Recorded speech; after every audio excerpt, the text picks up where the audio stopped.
It's time for the truth, and you found the home of it right here. We embrace tolerance, not prejudice. We support the courageous men and women of law enforcement. We will never abolish our police or our great Second Amendment, which gives us the right to keep and bear arms. We believe that our children should be taught to love their country, honor their history, and respect our great American flag. Here's your truth-telling, freedom-loving, flag-waving host, John James. Welcome to the morning after Legacy 1160 WSKW. Where are we? We don't know. We don't know if we'll know today. We don't know whether or not we'll know tomorrow. Hopefully by the weekend, one way or the other. Boy, you talk about close, huh? Right now, the Electoral College shakes down like this. Joe Biden has 238. He needs 270. Donald Trump has 213. And still a bunch of undecided states. And there are a handful. There is Nevada, Wisconsin, Michigan, Pennsylvania, North Carolina, Georgia. And it looks like Alaska also, but Alaska is 45% reporting now, and Donald Trump has a very comfortable lead there, 63-33. Michigan, which was going toward Donald Trump, has now flipped and is going toward Joe Biden by just a few tenths of a percent. Wisconsin,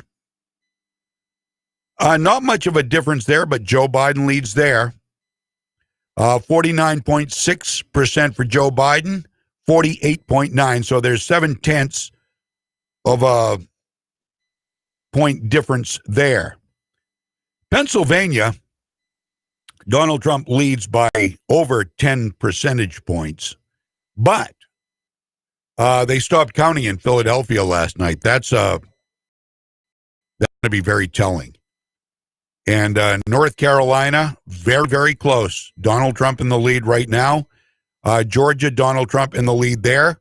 Very, very close. And again, those absentee ballots are the ones you've got to watch out for. And the disconcerting thing, and I try to be real positive. I want to be really positive about this.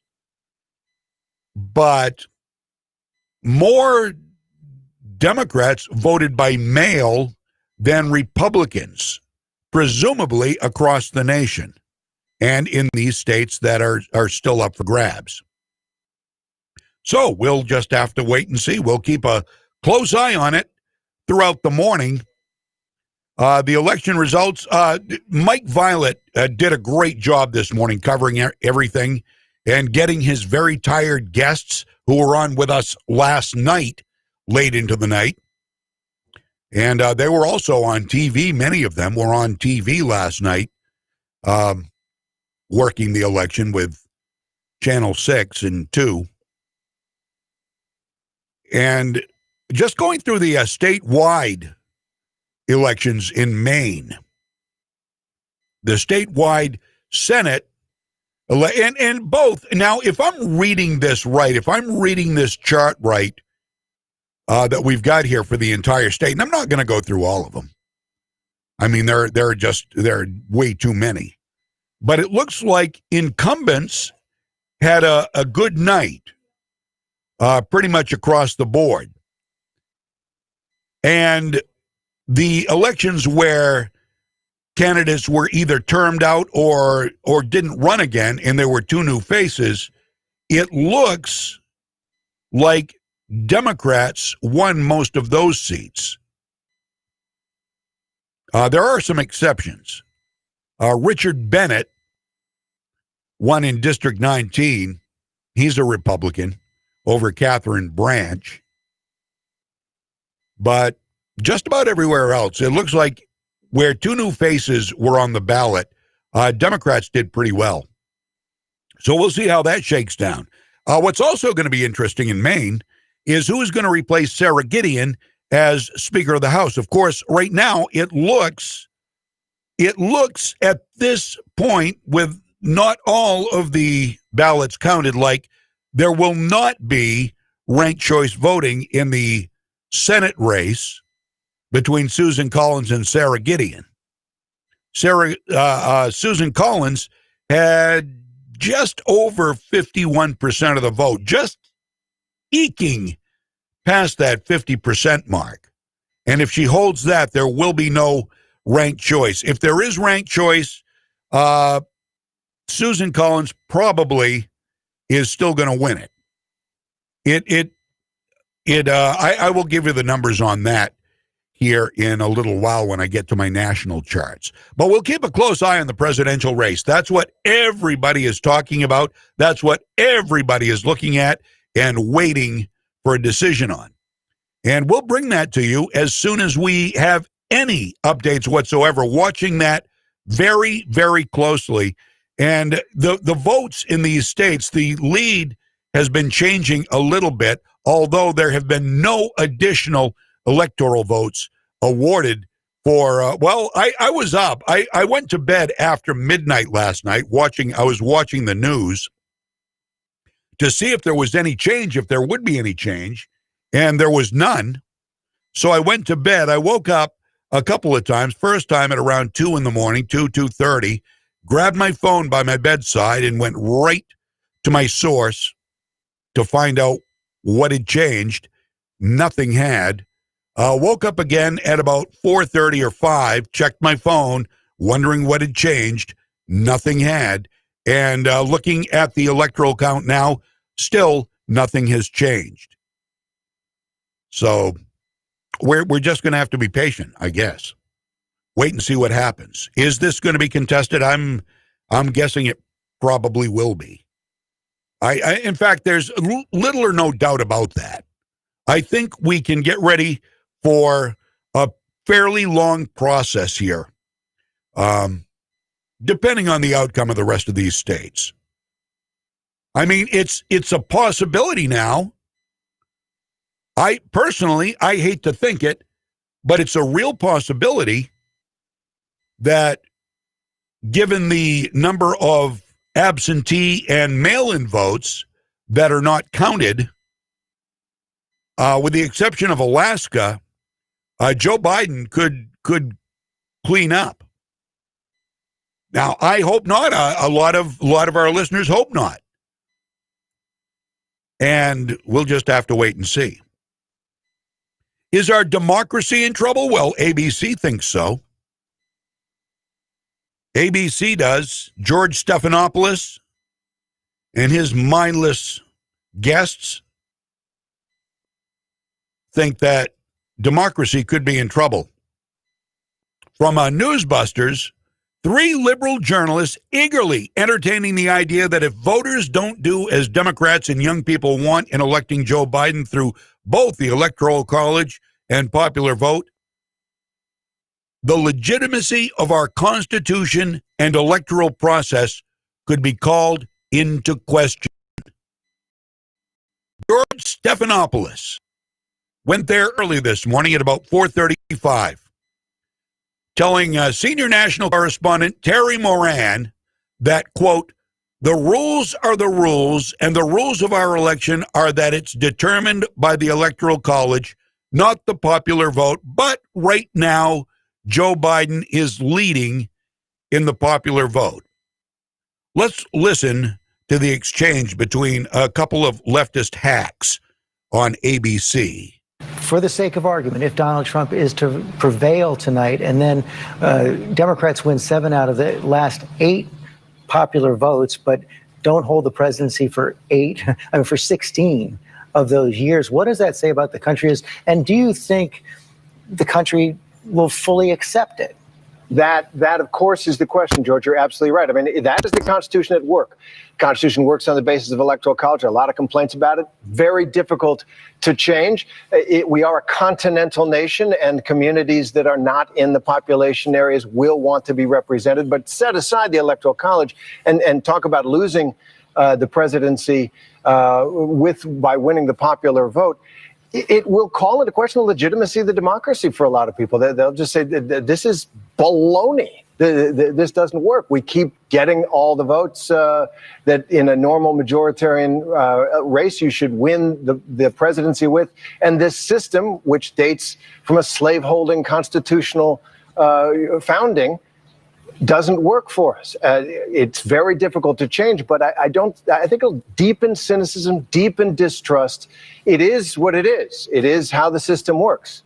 But you can't say that young people coming up, people who worked hard to do whatever they could to get their guy across the line, got him across the line, and then see again that because of the system they don't win, that's going to cast doubt on it for them. All right, so there you go from Newsbusters. George Stephanopoulos and company on ABC. And here we are. We don't know what's going to happen. And hopefully we'll see. There isn't a whole lot to talk about. I mean, we'll go over the races. And we will bring you some sound. We'll bring you some stories, some anecdotal stories. But there really isn't going to be a ton of stuff new to talk about that you don't already know. So we'll get to back to the political thing, but we've got Dr. John Garofalo. The doctor is in the house, and he's going to be up with us here in just a couple of minutes. And I was telling the doctor, I told him when I talked to him on the phone just a minute ago that I almost I forgot to text him yesterday and say, why don't we nix tomorrow because we're going to be talking about the election results, the ramifications thereof, but we don't, except for the Senate and the House and all of these things that have been decided, which are very important. Don't get me wrong. The presidential race is the big one, and that is the one that it's going to be a while before we know anything. So we've got the doctor in the house. If you have any questions for the doctor, and I didn't get to post this morning either, because I was up late, I slept a little late, didn't get much done because, again, we didn't know what was going on. So we invite your questions. If you have a question for a real live medical doctor, recently retired, Dr. John Garofalo, a PCP and ER doc, any health concerns, any questions about health concerns, COVID questions, whatever you want to ask, we'll address it. We will address it, and if there's any advice to be given or any ideas to be given as to what could be ailing you, you're not going to be diagnosed. We aren't going to do that, but we would love to hear from you. So go ahead, and you can text us at 207-441-6969, 207-441-6969, or you can just post on Facebook. Go ahead and do it on my page if you would. And I don't care what part of the country you're from. I know we're streaming on American Women Who Bear Arms this morning, and that's a national site. But feel free. You can go ahead and post right on that page under this video if you have any medical questions for a doctor who is going to be coming up in just a couple of minutes. So stick around. Dr. G is straight ahead. I'm John James. Legacy 1160, WSKW. What a fantastic time to shop for fall items at Town Line Antiques, where you'll find 2 floors, 50 dealers, and thousands of items from throughout history. Town Line Antiques has vintage signs, furniture, classic electronics, sports memorabilia, jewelry, coins, home decor, and so much more. And if you haven't been recently, there are new booths and a lot of new items, including a full booth of Christmas goodies for anyone who wants to spread some early cheer. Town Line Antiques, open Tuesday through Sunday from 10 to 5 on Route 201, right on the Winslow-Vassaboro Town Line. Take it to Moody's. Take it to Moody's Collision Center. If your car is a wreck and you don't know where to go, take it to Moody's.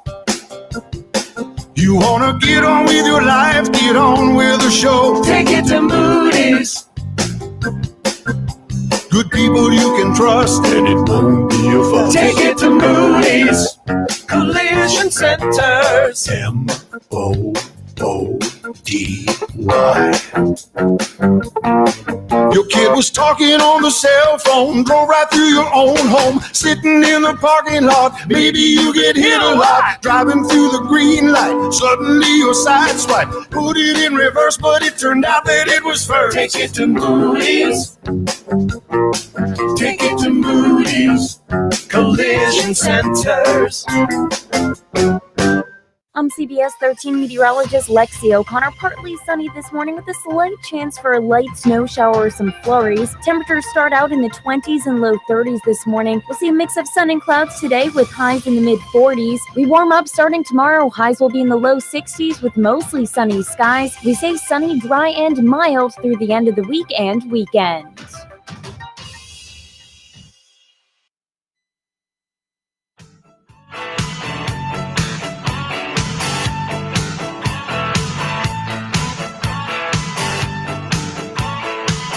Welcome back. Legacy 1160 WSKW. John James, your old buddy, on the day after Election Day when we should know. Boy, were the polls ever wrong. How can they ever come back from this? Now, granted, Wisconsin just turned blue. So Joe Biden does have a lead.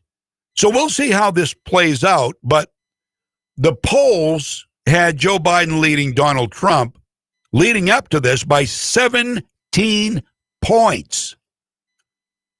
I don't think it's going to finish quite that way. I will have to wait and see. I'm not going to do any predictions or anything like that. That is just asking for trouble. You know, we just be cautiously optimistic, I guess. But boy, how things changed after Mike and I left, because it looked like a pretty clear path for Donald Trump last night at 11 o'clock when we left. And then on the way home, I was listening to Fox News, and they called Arizona, and then everything changed. So, and there we are. That's about where we left it last night, and that's about where we are this morning. And things are very fluid right now. Let's get our doctor on the phone. Dr. John Garofalo. Good morning, sir. How are you? Awake. Yeah, no. Did you stay up late last night? Yeah, it's about midnight. You know. Yeah. So did I. Yeah, so did I. It was interesting watching it. I don't understand. Two things I don't understand in today's world is, number one, how can polling be so bad in terms of what it's predicting, and number two is, why does it take so long in this electronic age to count ballots? I just don't get it. You know, that's a really good question. You would think the electronic age, even with the mail-in ballots, you would think that they've had plenty of time leading up to this to figure out how they're going to get things done so we can know on election night, or at the very least when we wake up in the morning. Yeah, but, I mean, no. one of the things that obviously would help is if they could start counting mail-in ballots as they come in. They just be doggone certain not to let any of those early results leak out. Right. You know, so that they're not unduly influencing what comes next. Exactly. Because that could go either way. It could either discourage or encourage people to go. You know what I mean? Oh, absolutely, absolutely. You know, so it's very fascinating to me, this whole process. Yeah. You know. Yeah, it's fascinating. It sure is. So we'll see what happens. Yes, we will. And who knows when? Right? We'll figure it out. But it'll take some time, I'm sure. Yeah.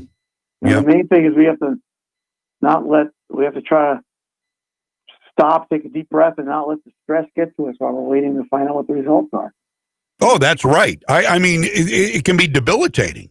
I mean, Absolutely. I mean, we saw what happened last time with when Donald Trump won. I mean, people, they were literally screaming at the sky And they've been screaming since 2016. Yeah. And there's already been some violence started. I didn't see any of that on the news. Yeah. That's interesting. Yeah. So we'll try to find out where and cover that a little bit.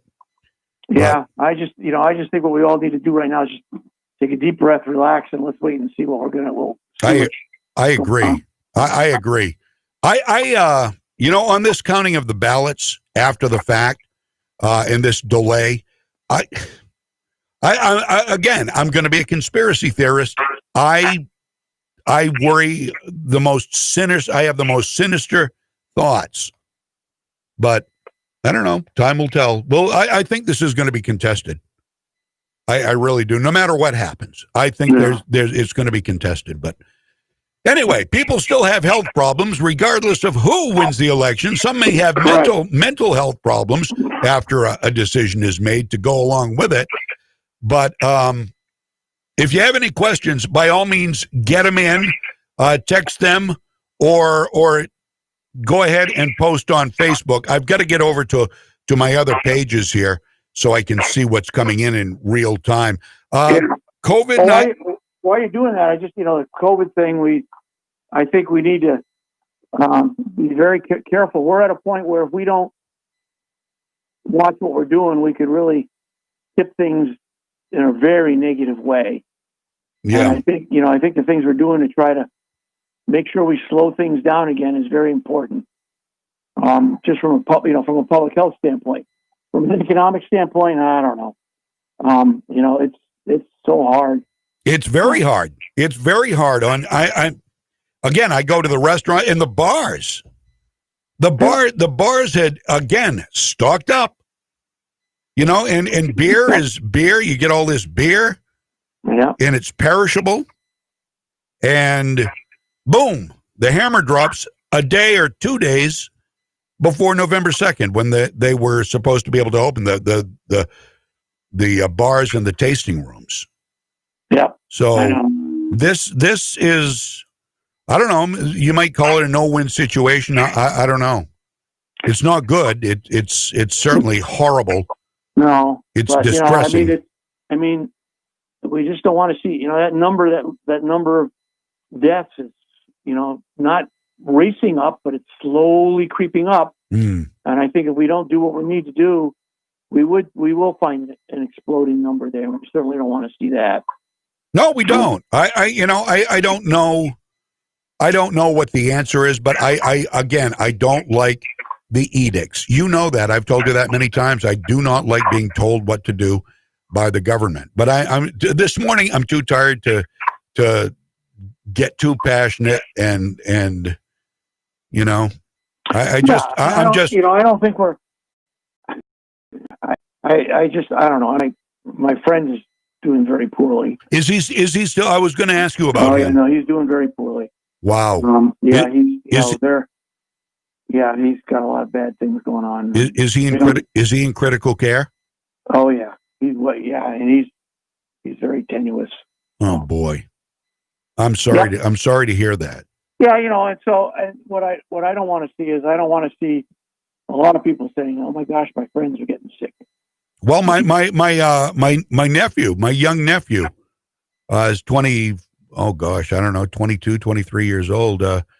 He just tested positive, and now he's starting to. He was asymptomatic when they tested him, but now he's starting to show symptoms. Huh? Yeah. So. Yeah, it's real. I'm not gonna say that we shouldn't be doing the social distancing. I'm not gonna say that masks don't help. I'm not gonna say that. I'm just gonna say I don't like being told, but at the same time, I understand why the need is there to be cautious. I do. I get it. Yeah. It comes down to the old problem. If people would listen to recommendations and follow recommendations without having to be mandated, that'd be great. But sometimes you just have to, I'd be okay with recommendations, and I am okay with a business saying, "Hey, you want to come in, you got to wear a mask." I'm okay with that. That's it's because it's their choice, right, as a business or as a corporation. whatever. And a lot do say you want to come in, you've got to wear a mask, especially restaurants. You wear a mask when you go to your table, you wear a mask when you get up and go to the bathroom or get up to do whatever, and then you can take it off again when you sit down. And I'm okay with that. But for to have to worry about, the police arresting you or the state fining you, that I think goes beyond the pale. Yeah. I'm not saying I know what the absolute right answer is. All I know is that there are things that, for a long time we've had kind of a, I don't want to call it anti-science, but, it's almost like the earth is flat thing again, Well, I think, Dr. G, I'll be real honest with you, and I think a lot of people will agree that it's not that people don't believe the science. I believe the science, but the science goes back and forth on things. In fact, Dr. Fauci's own family is now criticizing him publicly, his family, because they are sick and tired of him flip-flopping, going back and forth on these things. Now, you can say, well, the science changes, and I get that, but it's hard to follow rules when the rules keep changing, and you don't know what to believe. Yeah, and I agree, but there are certain basic activities. There are certain basic things you can do that will be right in any kind of infectious process. And I think the thing of masks, good hand washing, maintaining distance from people, not sharing your wealth, so to speak. Right. No, I agree. Are things that are generally right, no matter what the problem is. Yeah. And in those kind of things are the kind of things that we need to be doing. They're just they're all those sort of general public health laws that have been on the books for years and that we just got complacent about and didn't enforce. I believe it's still true that in the state of Maine, you could get arrested for spitting in public. Well, yeah, I guess you could. Yeah. Technically you could. Believe me, there because it can potentially spread disease. So is that wrong or right? Well, no, it's just general, courtesy to others. Yeah. So I don't know. Yeah. I don't know of anybody who's been arrested for not wearing a mask. So there is that. Yeah. So I think the edicts, honestly, I think that although they come across as orders, I almost see them as more like suggestions. Yeah, they're not. They're. I mean, nobody's. I think suggestions is too weak a word. I think they're more like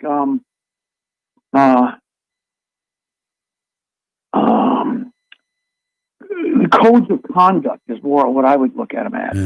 Yeah. Here's how to conduct yourself in a manner that is responsible. Yeah. You know what I mean? And as a code of conduct rather than just a suggestion, I suggest we all be thinner and richer, but that's, you know what I mean? As opposed to a code of conduct, which is saying, in order to be able to live freely in a free society, this is how we have to conduct ourselves, kind of thing. You can argue that both ways, I suppose. Yeah. I've evolved a little bit, not completely, and I won't. But I do it whether or not. Now there's science that says masks do work, and there was science earlier that said, and it came from Dr. Fauci, said masks don't work. Masks aren't going to stop anything. So, okay, if I'm in I was at the polls yesterday, and everybody in line, with the except there were a few exceptions. I thought you had to wear a mask to go vote. I literally thought that I had read that somewhere in my town, my little hamlet where I live. But there were plenty of people that didn't have masks off, although a majority did. I did. And whatever. I will do what makes people comfortable, especially if I'm in close proximity to people, which we were at the the polling place. Mm-hmm. So I just don't have a problem with that because it doesn't really impinge on my freedom because I can still move around like I want. I don't like the fact that my glasses fog up. I've got and you told me how to combat that, but I didn't remember how. But I will do it if it makes people, if it prevents me from getting COVID-19, looking out for number one, right? Right. I mean, that's what we do. People, well, you don't care about other people. I do, but I care most about me and my family, obviously, the kids, and my wife being a nurse who has to, doff on or don and doff, which is get all gussied up in the face shield and the N95 mask and all that. And although she is not a person who panics at all, and you know her, Mm-hmm. I mean, she isn't taking this with a grain of salt, for one thing, because we have a grandson who I love to pieces who does have some underlying health issues. And is it selfish of me to go around people who may or may not be COVID positive? Is it selfish of me to say, well, I'm not going to wear a mask and just not wear a mask because I don't have to and take a chance on infecting my grandson? And she points that out to me all the time. So, that's all I need to hear. Right. And being a nurse who doesn't panic, who thinks it's so important, I listen to her. And she's swayed my opinion quite a bit, actually, as you can imagine. But it makes a huge difference. When you can put a face to it, it makes a huge difference. You're right. Yeah, thank you. That's right. I think where we are at right now is at a tipping point in the state of Maine in terms of the number of cases that we have. But given the population that we have, that pretty soon everybody's going to be able to put some face to a name. Yeah. You know what I mean? Oh yeah. Put some face to this disease. And what I don't want to see is that people are able to put multiple faces to. Right. And that's what we need to try to prevent. Well, this thing, like I said with my nephew, who he's a young, healthy, young kid. Basically, he's a kid, Mm-hmm. and he just got diagnosed, and I was floored. And he's quarantining, can't see his family. Yep. Can't do. I mean, and he's got one of his parents, my brother-in-law, has underlying conditions. So it would be horrible for him to get it. And I don't know that he might have been exposed. So, yeah, you're right. When you can put a face to it, and so long, many of us couldn't. Because it really wasn't that widespread in Maine. You had York County, Cumberland County, there were outbreaks. But really, we've been pretty safe and healthy here in central Maine, I think. Well, except that, in Kennebec County in particular, the cases are going up every day. Mm. Every day. I mean, yeah, sure, Cumberland's a big place, but in the congestion of the larger cities, but when you look at it, every day, Kennebec is usually the second highest in terms of numbers going up. Mm. So I mean, it just depends. It depends. I mean, it's not going to be long before everybody's able to say, "Oh, I may not be close personal friends with that person, but I know that person." Right. Well, but you are close personal friends with this man who's in critical condition now. Absolutely. Which is and I'm very sorry. keep him in my thought. Keep him in your thoughts and prayers. Is he low? Is he in Central Maine? Yes. He is. Yeah. Yeah. Wow. Is he on a respirator? Oh yeah. Boy. He has been for a while. Now they say, I don't know who they are, doctors, I guess. Respirators can be obviously a last resort, and also very dangerous to be on a respirator. Well, it is for a long time because it's not in that your lungs are not functioning in a totally natural way, and you can do long-term damage to your lungs on a respirator. This is true. Yeah. Okay. Do we know? Speaking of that, do we have any idea, even for the young people who get it? And I don't want to scare anybody. I don't want to scare myself. But for people who get COVID-19, whether they're young, old, or it may vary with age, I guess, the severity of it. But is there any idea or any evidence that this is somehow, if it's not just a very light case, and I guess there are varying degrees, but if it's you've got COVID-19 and you got it good, you know what I'm saying? Is there any proof that it's going to cause long-term damage to the lungs, or is that still being looked at? There is some evidence that there are long-term effects, but to what degree and how long-term effects, in the sense that if you already have damaged lung, there's definite evidence that it's going to cause further damage. Yeah.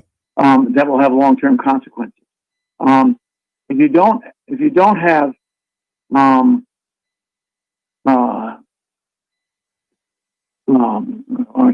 don't have any underlying illness of your lungs, then you could. There is evidence that suggests that some people will have long-term damage. But again, this is a new entity that we don't have enough longitudinal, over time data to tell us what that's going to be. Yeah, that's part of the thing that makes it so damn scary, is because we don't know. We don't know what we don't know. Right. That's the old problem. Now I got a message here. There is a safe for COVID vaccine coming out in December. A COVID vaccine in December. Have you heard about that? I've heard different things. They reported that they believe they will have the clinical trials done by the end of December.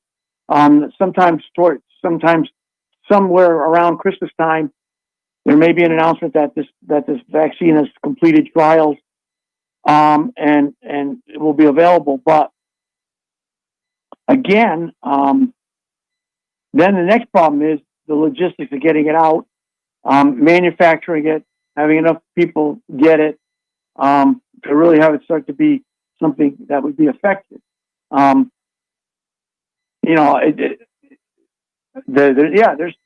It's not like there's no hope on the horizon, and I don't want to sound like I'm, as we say, hanging crepe here.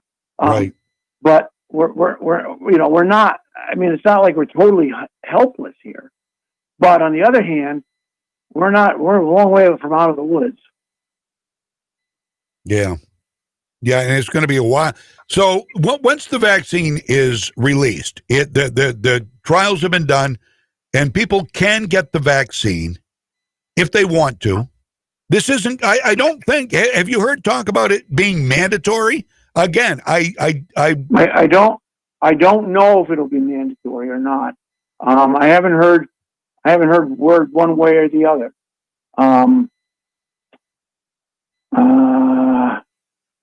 The thing is, it may be one of these things that'll be kind of like, there may be certain segments of the population for which it will be mandated. Yeah. For instance, like drug testing for long haul truckers or CDL licensed people in general, pilots, that kind of stuff, engineers of trains, all that kind of stuff, where people are mandated to be periodically randomly tested for the presence of substances. It may be that, like, for instance, if you're a healthcare worker, you have to take the vaccine. Okay. Just like we mandate that, most places mandate that their healthcare workers get a flu shot. Right. Yeah. Oh, by the way, I got my flu shot. Thank you very much. Good for you. Yeah. So, all right. Well, listen, we're about out of time, Dr. G. Okay. But and I don't see any, and I was late getting on this morning because I was, I obviously I didn't even realize it was Wednesday till I get up. I realized it yesterday when I was going to text you, forgot about it, and I get up and I saw the phone ringing. I thought, oh, this is Wednesday. It's Dr. G. So no, this has been a good talk about COVID-19, and not now. Suddenly, I can put a face with a name, and I don't want to put any more faces with names. That's the key right there. Yeah. For people to understand that. And that's the thing with the mask. Yeah, they'll protect you, but they're not. There's as much protection for everybody else as they are for you. Right. Yep. No, I understand that.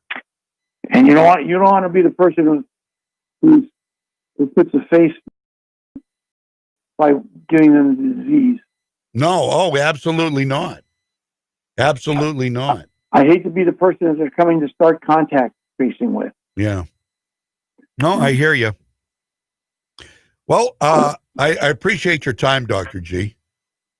I enjoy talking to you, John. Well, I enjoy talking with you too, and I will enjoy when this whole election thing's over and we can go on. However, it's going to come out how it's going to come out. It's going to be contested. I guarantee you that. In fact, I just got some news from a listener that I'm going to divulge after the top of the hour news. It's kind of interesting.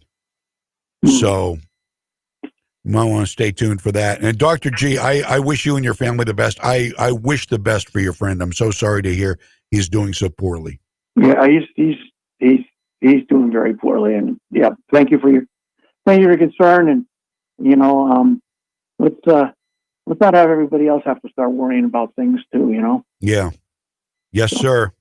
All right. Well, be well. Be respectful out there. Remember your swing ends where everybody else's nose begins. Yeah. No, that's right. No, I get that. I understand that. There's a fine line. Yeah. There's. I'm not thinking straight this morning, but I know what I want to say, but I just can't verbalize. Yeah, I get you. My thinker's sleepy. Yeah. So. Yeah. Mine wakes up every other day. It's okay. Don't worry about it. Well, you're retired. You don't have to worry about it. Yeah, I'm not getting paid to think anymore. That's right. Yeah. So just sit back and enjoy. Ignorance is bliss sometimes. Yeah. Sometimes ignorance is ignorance too. So.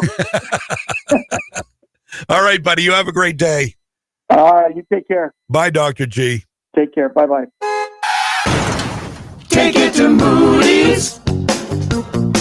Take it to Moody's Collision Center. If your car is a wreck and you don't know where to go, take it to Moody's. You want to get on with your life, get on with the show, take it to Moody's. Good people you can trust and it won't be a fuss. Take it to Moody's Collision Centers. MOODY. Your kid was talking on the cell phone, drove right through your own home, sitting in the parking lot. Maybe you get hit a lot, driving through the green light. Suddenly your side swipe, put it in reverse, but it turned out that it was first. Take it to Moody's. Take it to Moody's Collision Centers. From the Home Auto Group Studios, Farmington Ford and Franklin Chrysler in Farmington. This is WSKW, Skowhegan, Augusta, Waterville, Legacy 1160. ABC News, I'm Tom Rivers. With the presidential election undecided, several battleground states are still in play. Biden continuing to see hope in two key upper Midwestern states. In Wisconsin, the former vice president's lead has solidified a bit more, but it's still very close. Biden leads Wisconsin by 0.7% or roughly 20,000 votes, while in Michigan, he's closed the gap with President Trump from about 60,000 votes to 26,000 votes, with 14% of the expected votes still outstanding. ABC's Mark Ramillard. And in the end, it may all come down to Pennsylvania. ABC's Eva Pilgrim is in Philadelphia, where the ballot counting continues. While Donald Trump may appear ahead, there are still a lot of votes that need to be counted in this state. Specifically, a large chunk of votes in Philadelphia and Allegheny counties. Both are expected to go big for Biden. In Bucks County, a suburb of Philadelphia, we are just starting to see the returns. This is ABC News. Legalizing marijuana getting the thumbs up in several states on Election Day. Just 10 years ago, pot was illegal in all 50 states. Now it's legal in a third of them. New Jersey, Montana, Arizona, all legalizing recreational marijuana use. Medical marijuana is now legal in Mississippi, and South Dakota became the first state where voters authorized both medicinal and recreational pot. Oregon, where pot's already legal, approved a measure making the therapeutic use of psychedelic mushrooms okay. It's also decriminalized possession of small amounts of all street drugs, including cocaine, meth, even heroin. Sherry Preston, ABC News. The massacre at Marjorie Stoneman Douglas High School in Florida 2 years ago being felt in this year's election. Deborah Hickson, the widow of a teacher killed that day, has been elected to the county school board. She joins another member who's the mother of a slain student. Rising American exports help push the U.S. trade deficit down nearly 5% in September. The Commerce Department says the deficit is still just under $64 billion. I'm Tom Rivers, ABC News. Let's be real. Mopping is a hassle. You have to fill the bucket, pushing a wet, heavy mop around, then cleaning the mop when you're done so it doesn't grow bacteria. A hassle on top of a hassle. Try Swiffer Wet Jet. With Swiffer Wet Jet, you start with a fresh pad and cleaning solution every time. And when you're done, you just toss the pad. Swiffer Wet Jet. The faster, easier, cleaner way to clean your floors. I'm Dr. Stork. Today, better nutrition and stronger immunity are essential. That's why Eggland's Best gives you and your family more. Compared to ordinary eggs, Eggland's Best provides 6 times more vitamin D, 10 times more vitamin E, and 38% more lutein, plus more folate and iodine too, all to help you maintain a strong immune system and better overall health. These are no ordinary times, so why choose an ordinary egg? Only Eggland's Best. Better taste, better nutrition, better eggs.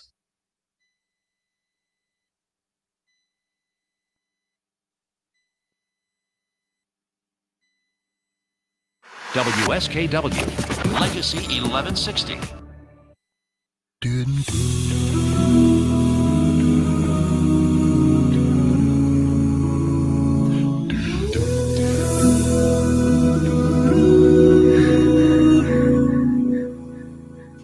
If tomorrow all the things were gone, I'd work for all my life, and I had to start again with just my children and my wife. I thank my lucky stars to be living here today, where the flag still stands for freedom, and they can't take that away. And I'm proud to be an American, where at least I know I'm free. And I won't forget the men who died, who gave that right to me. And I gladly stand up next to you and defend her still today. 'Cause there ain't no doubt I love this land. God bless the USA. God bless the USA.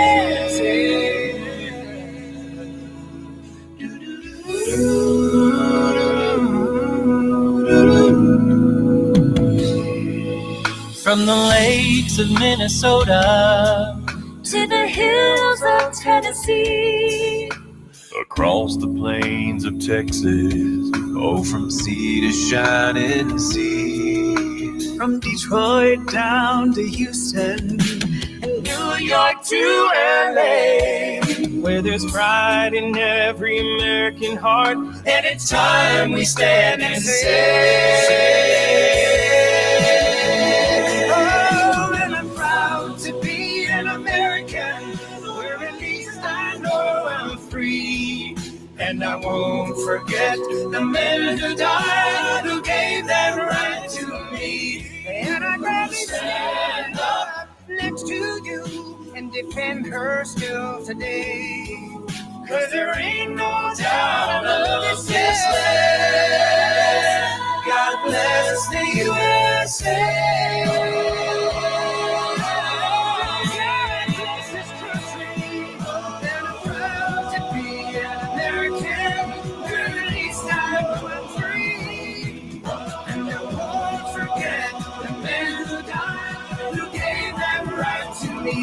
And I gladly stand up next to you and defend her still today.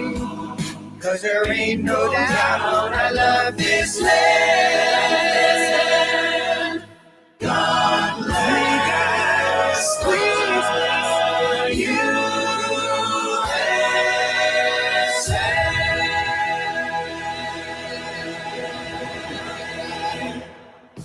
Welcome to your Freedom Pep Rally with America's friendliest host, John James. Yeah, baby.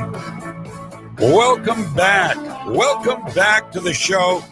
The volume is down a little bit, as you'll hear. I've been hearing about this problem we are having and trying to get it rectified. It's not on Facebook. Facebook is the best audio we've got right now, but it's and YouTube. But we've got problems with distortion. So I'm just running the levels a little lower, and that should clean it up quite a bit. Keep me posted. Sometimes I forget. We're watching meters here, and that's all we've got. It doesn't sound distorted in my ears, but I'm not listening on the radio or online either. 1010, I appreciate listeners keeping us posted as to what's going on so we can respond as quickly as possible. We are going to look at the very latest here on the, let me just check.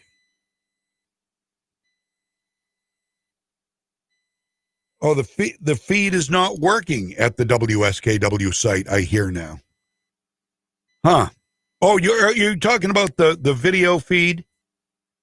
If you're talking about the video feed, that's my fault. I have not put the feed on the website, but you can find it on YouTube. Just go to American Women Who Bear Arms on YouTube if you don't have Facebook, and you can watch it right on YouTube. That's where we are streaming. 10:11 right now on Legacy 1160 WSKW. Now I got this. I just got this thing in from a listener. I want to make sure. I want to give proper credit here. Yeah, Casey sent this to me, and I have not looked for it anywhere else. I want to read it to you before we get back to the presidential numbers. Judicial Watch has released a comparison study of Census Bureau population statistics and state voter registration data to reveal a notable disparity. The watchdog group is now warning of potential voter fraud and dirty voter rolls. We've seen that in Broward County in Florida. I've got a friend listening in Florida, as a matter of fact, right now. You may have heard about this, Paul. That there are actually dead people on the voter rolls in Florida because of some shady stuff going on. Now, this study that Casey is referencing found that 352 U.S. counties in 29 states managed to have 1.8 million more registered voters than eligible voting age citizens. In other words, the registration rates of those counties exceeded 100% of eligible voters. The study found 8 states showing statewide registration rates exceeding 100%. Alaska, Colorado, Maine, Maryland, Michigan, New Jersey, Rhode Island, Vermont. And that's from Tom Fitton, who you may or may not have heard of. Tom Fitton is a very reliable guy, and he's a very smart guy. And I've actually, if you get down through the comments on this video feed on my page on Facebook, Casey provided a link to the Judicial Watch website, which is judicialwatch.org, if you're unfamiliar with it. So this is very interesting. But remember what I have never let up on this. I have always said, from the time this show signed on the air a year ago in August to now, I have said there is going to be widespread voter fraud because the Democrats, and this is who I'm pinning this on, without any evidence, by the way, I know who's doing this. I have told you they will stop at nothing to unseat our duly elected president, who is not doing well, arguably, in the current polling, as we just had Wisconsin flip to blue. I'm going to go now and see what things are looking like right now. If I can find where I left it here. All right, I'll have to get back to it. Hold on just a second, and I will get my source back up.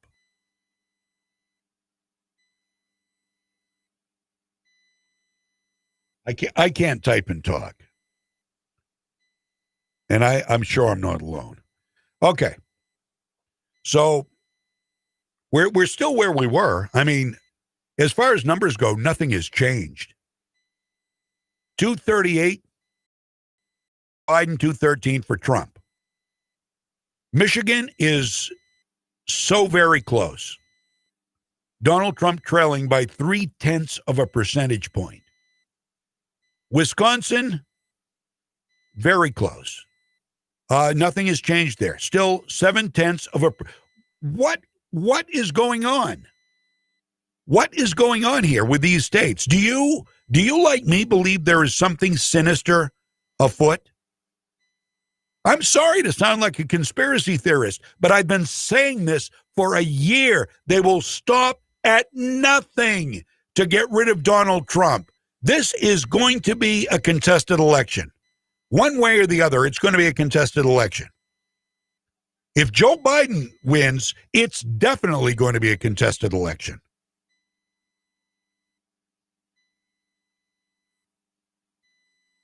So I just want to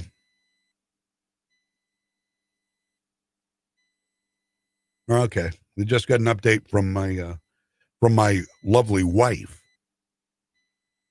who is all decked out in her.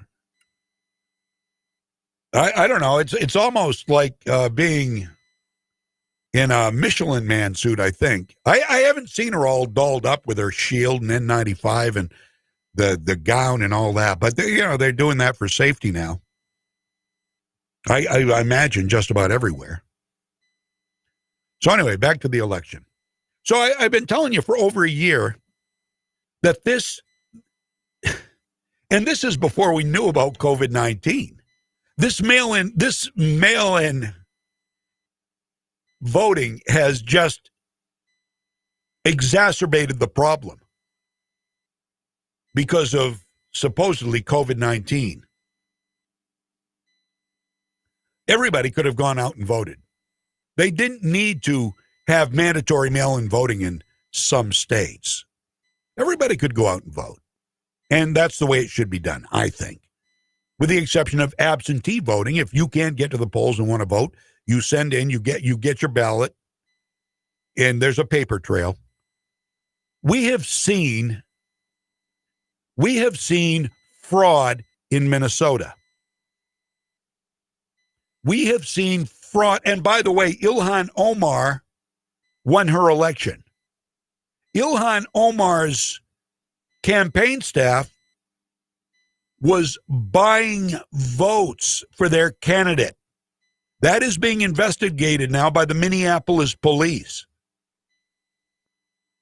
If fraud is found to have occurred and fraud contributed to her winning the election, will it be overturned? Can it be overturned? It sure as hell should be, or at least looked at. I can't believe, I personally, as an American, I am insulted. I am saddened and insulted. A group of the electorate that would put a woman in Congress who has called the police a cancer, who has said she wants to dismantle our system of government. A woman who married her brother, committed incest to come into our country and may not even be here legally, has just won re-election. Texas, there was a lot of voter fraud in Texas, too. Democrats, Houston area, look it up. And now we don't know. I mean, with this Judicial Watch report, where is this going to go? What is this going to tell? What ugliness hides behind this? Got a note from Angie here, who said she heard Trump's social media accounts have been shut down.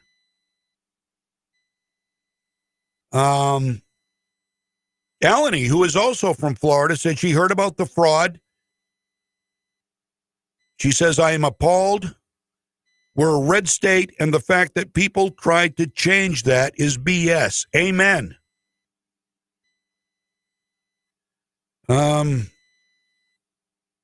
Casey, I truly believe the elections are corrupted. It's been proven over and over again. The entire election process needs to be changed. Well, they want to change it. They want to get rid of the Electoral College. The minimum wage vote, this is Florida. The minimum wage vote is yes, so now we'll have higher tax rates and taking away funding from government assistance. And listening in the car at McDonald's. A woman after my own heart. Get a McGriddle. Get me a McGriddle, Ann. Kidding. I'm kidding. I don't need a McGriddle. Look at me over here. I had an apple this morning. That's all I need to get going. It's 10:21 right now on Legacy 1160 WSKW. 621-9759. 621 WSKW. If you want to text 207-441-6969, always glad to get your comments on the Facebook feed as well. And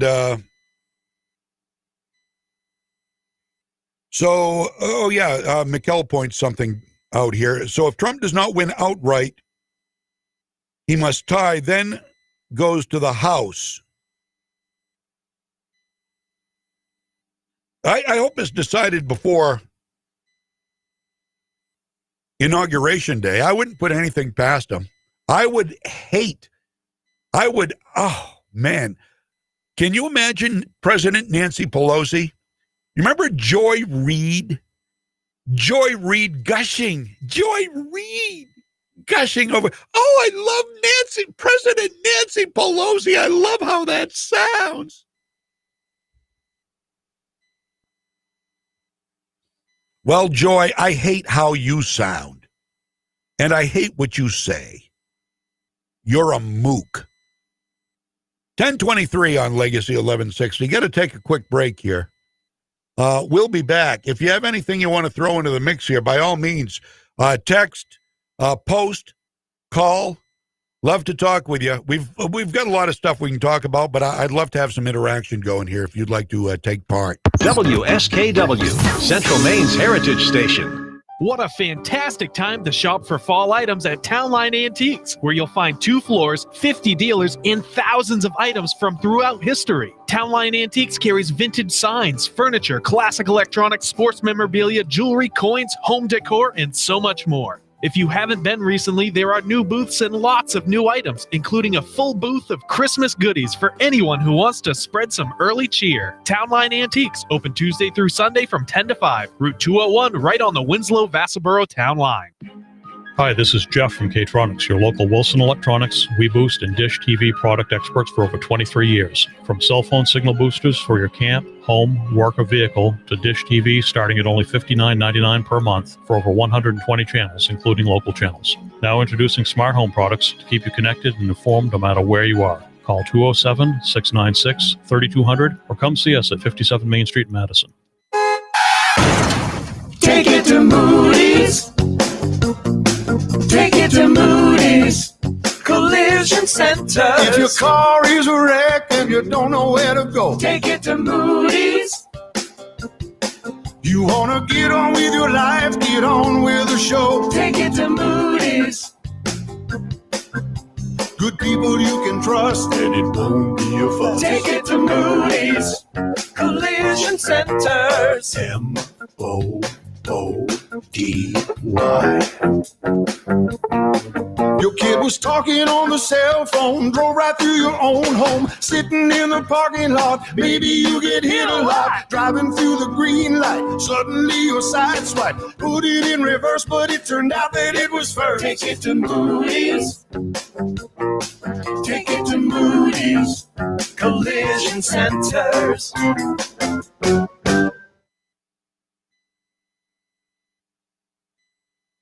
I'm CBS 13 meteorologist Lexi O'Connor. Partly sunny this morning with a slight chance for a light snow shower or some flurries. Temperatures start out in the 20s and low 30s this morning. We'll see a mix of sun and clouds today with highs in the mid 40s. We warm up starting tomorrow. Highs will be in the low 60s with mostly sunny skies. We stay sunny, dry, and mild through the end of the week and weekend.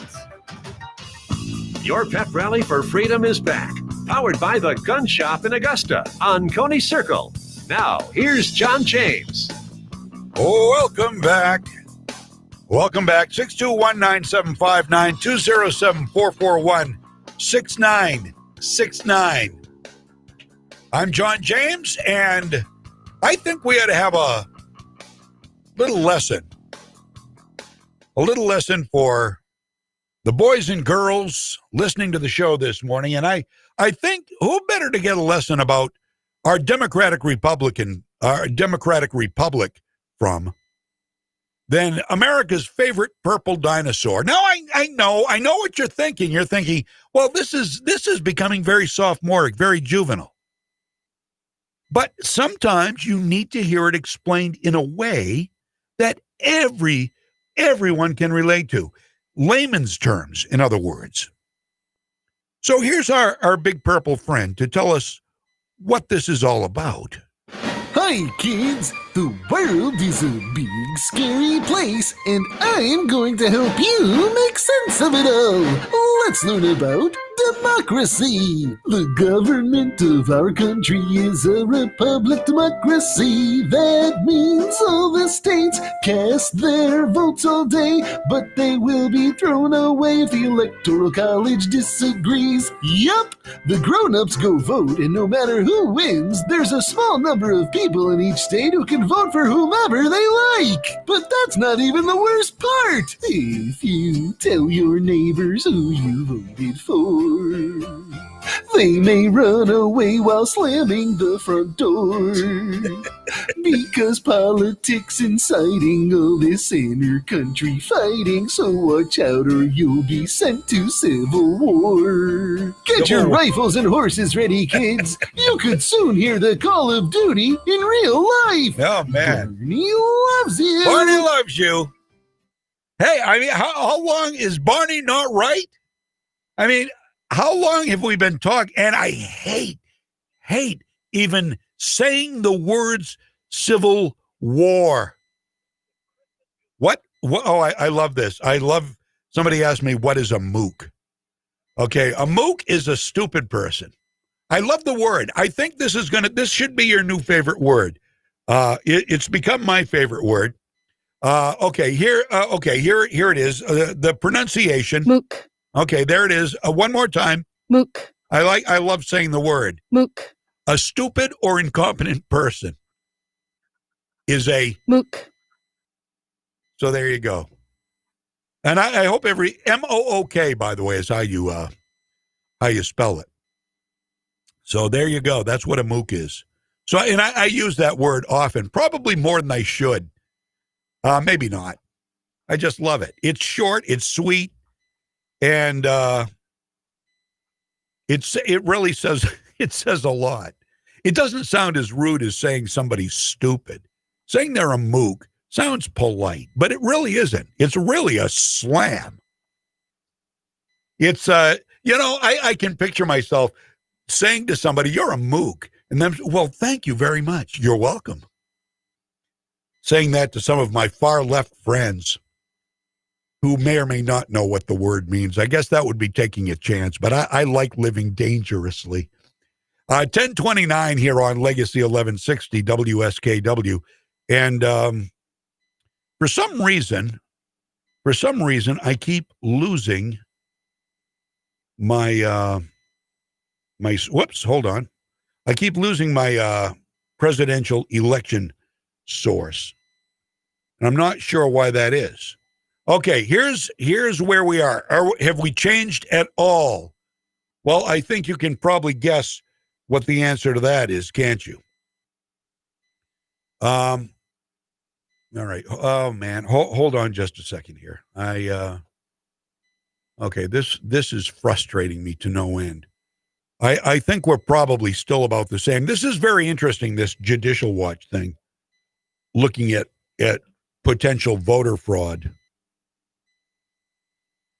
widespread voter fraud. But it's not a surprise. No, we're still where we were. Nothing is changing. Nothing is changing at all. Michigan, 0.3 percentage point separate Trump and Biden. That has not changed. Neither has Wisconsin, 0.7 percentage point. Biden's in the lead. Nevada, we've got 0.6 percentage point. Biden. Nothing has changed. Pennsylvania, Trump appears to be way ahead. A lot of votes in Philadelphia not counted, mail-in votes. Therein lies the danger. North Carolina, Trump is up by less than 2. In Georgia, Trump is up by less than 2. No, he's up by 2. He's up by actually 2.2 in Georgia. And that's all that's outstanding. In Alaska. Alaska looks like, I don't know why they haven't called Alaska yet. I guess because only 45% reporting, but Donald Trump is up almost 63% to 33%. So while it looks to the average person like a slam dunk, Alaska, which, by the way, is only 3 electoral votes, there must be a reason that is not being called. So right now, 1, 2, 3, 4, 5, 6, 7 states the election hinges on. Now, I'm hearing strange things here. I think we've got a phone caller. So let's go to the phone. I think that was the phone caller's way of saying, hey, talk to me. Hi, you're on with John. Who am I talking with? Oh, it's Moscow Mikhail. Hey, Mikhail, how are you? Okay. It's a wide-ranging subject matter today. Oh, boy, I'll tell you. So I sent you that text about the going to the House. Going to the House. You know, if they're tied. Oh, yeah. Okay, right. Yep. Okay. So little civics lessons. If it goes to the House, it's not 435 votes to find the new president. Okay. It's only 1 vote per state. Oh, okay. All right. And 22 states are controlled by the demon rats. 26 states are controlled by Republicans, and 2 states are mixed. Interesting. This is why civics and history are so important. I don't think we've ever faced this type of situation before. We did. There was back with Jefferson and Madison. I did not know that. Yeah. Interesting. So that was the other. I was trying to get you during the break because this is very deep in the weeds and complicated. I'm trying to make it as simple as possible. Okay, that's good to know. That's good to know. So that would actually be a good thing. Yes. If it went to the House. Assuming everybody voted the way you would expect them to. Even the Electoral College doesn't have to vote the way that they how the states sort of mandate they do. But if they don't, there's still tar, feathers, and rails. Oh yeah, absolutely. And the other point I want to bring up is this is why Pelosi doesn't want it to come to the House, was because she knows about what I just told you. And the other thing is that thanks to Al Gore's internet, there are so many charts and so many informations flooding around that I have been coming across charts where, guess what happened at 3 and 4 o'clock in the morning? What? Sudden spikes of votes were counted, not in a, how graphs go, at a little angle and they go up and down and wigglies and stuff. Right. There's several states, Wisconsin is one of them, where all of a sudden in 1 hour, there was 90,000 straight up a vertical cliff count that put Biden in the same level with Trump votes. They will stop at nothing. Judicial Watch is Wisconsin is one of the states we mentioned. Yes. And that's and the other thing, what Tom Fitton and Judicial Watch are doing is fantastic. Yeah, absolutely. But he does not have the power of prosecution. Right. That's where AG Barr needs to step up and do his job. Yeah. They're doing all the work for him. All he has to do is read the reports and vet them. And why somebody wasn't hauled in a year ago for something, none of this would happen. This was all preventable. Whole, but with facts. That's all we needed was facts. Yeah. And that's, I believe that's what the left is afraid of. The left is afraid of facts because facts fly in the face of what they want to believe or what they want to make us believe is the truth. Yep. And it goes against everything that is really the truth. It's smoke and mirrors. It's been smoke and mirrors since the first time Adam Schiff opened his fat mouth back during the Russia collusion investigation. It's been smoke and mirrors since 1917. Well, long game from the Bolsheviks. Right, but it's coming to light now because they hate. I dare say this is probably one of the most hated presidents by the left in the history of America, or by any party in the history of America. And there's no reason for it. Because they can't control him. They can't. They have nothing on him. Nor should they be able to control him. No. Trump is pure as the driven snow. I have never seen anybody to go through. There was a list of 42 attacks, from Congress and other politicians and the mainstream media. All these lies, and they throw them like spaghetti, and it just runs off him like water from the back of a duck. It does. Nothing sticks. Nothing. You know why? Because the guy is innocent. Oh, he absolutely is. And he's just God put him here for a reason at this time. I believe that. I do. This is our wake-up call because, well, I don't want to get all biblical, but this is judgment's coming, and it's going to come, but we can forestall it for a little while. You know, all I can say is 2 Chronicles 7:14. Okay. You need to look that up. I don't have a Bible with me, but 2 Chronicles 7:14. Okay. Yep. All right. And the last thing I wanted to say before I go, because I'm taking up a lot of your time. No, it's fine. I have no show prep. I mean, the election is my show prep, and there's plenty to talk about. I caught you and Mike last night on the YouTube, and you guys really did good. Thank you very much. Yep. But, thank you very much. Yeah, we had fun, and we thought when we left that we had a win under our belts. We really did. Oh yeah, and so then did I. and then Arizona happened, and all bets were off. Okay, caught myself. What? What the heck? Try it again. Fox. Well, are they just circling the drain? Are they trying to sabotage their business? I don't know. I was surprised.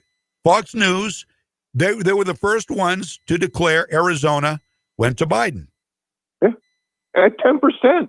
Yeah. At 10% return. Yeah. And but here we have in Maine a 90% return, and we can't call any races.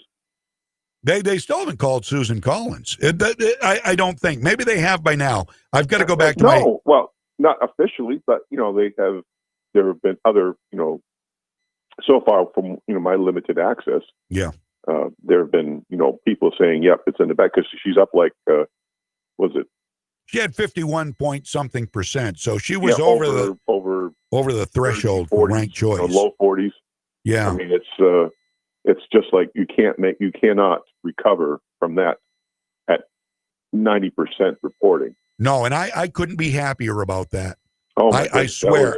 That was a nail biter. There was no reason for that. Yeah, and Sarah Gideon would have been horrible for this state and for the country. Personally, and I'll just leave it at that.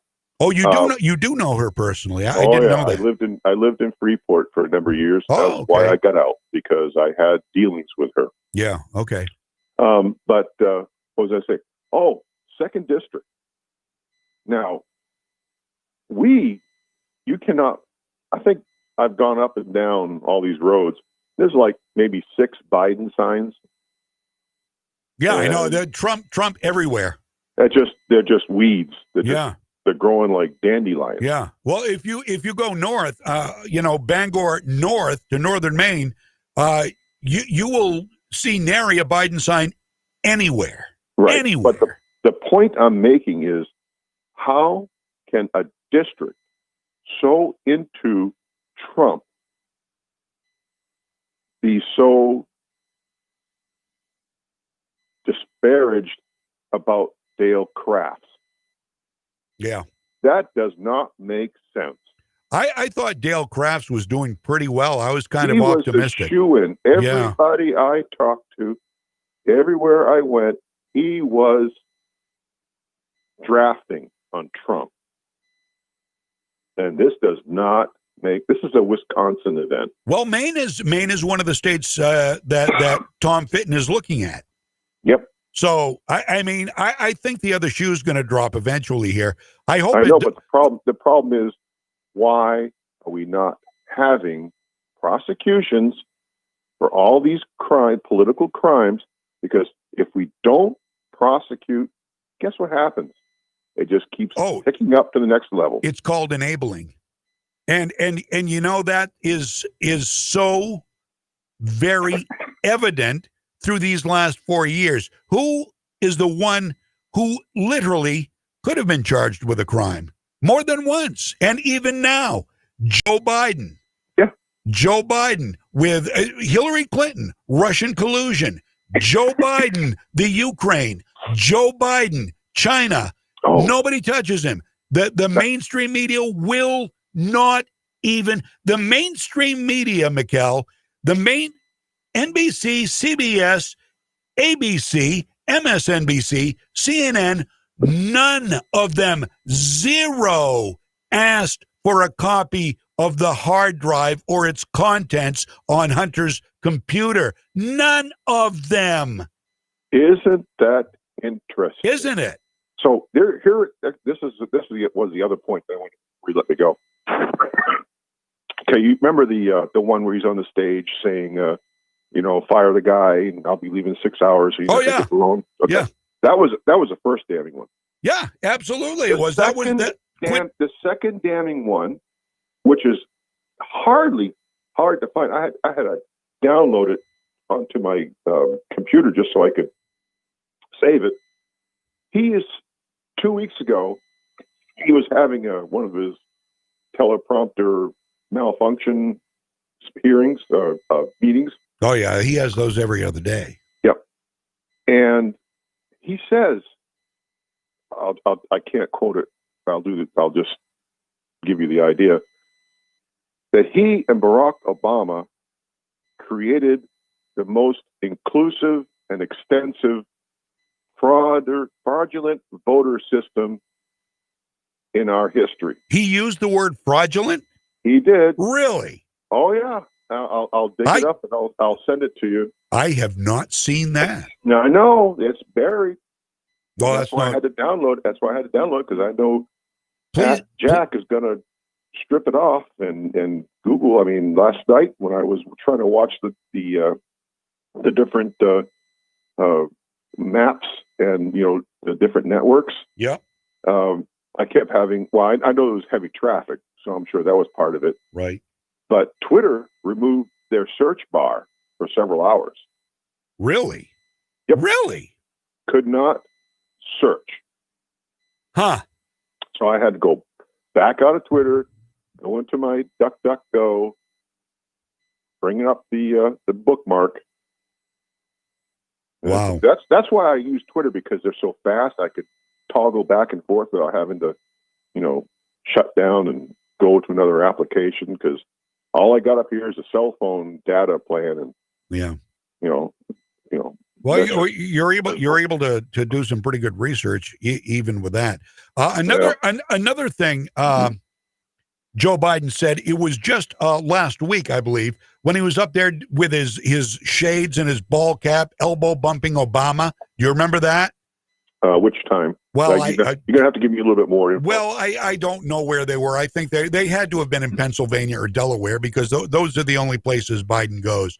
But right. Obama introduced him. Obama spoke first, introduced him, and when and you heard a horn. I heard hardly anybody there, and that's another thing. There was no excitement. There were no crowds. There was nothing. It just, none of this makes any sense to the intellectual, or at least person with commonsensical, observant person. Yeah.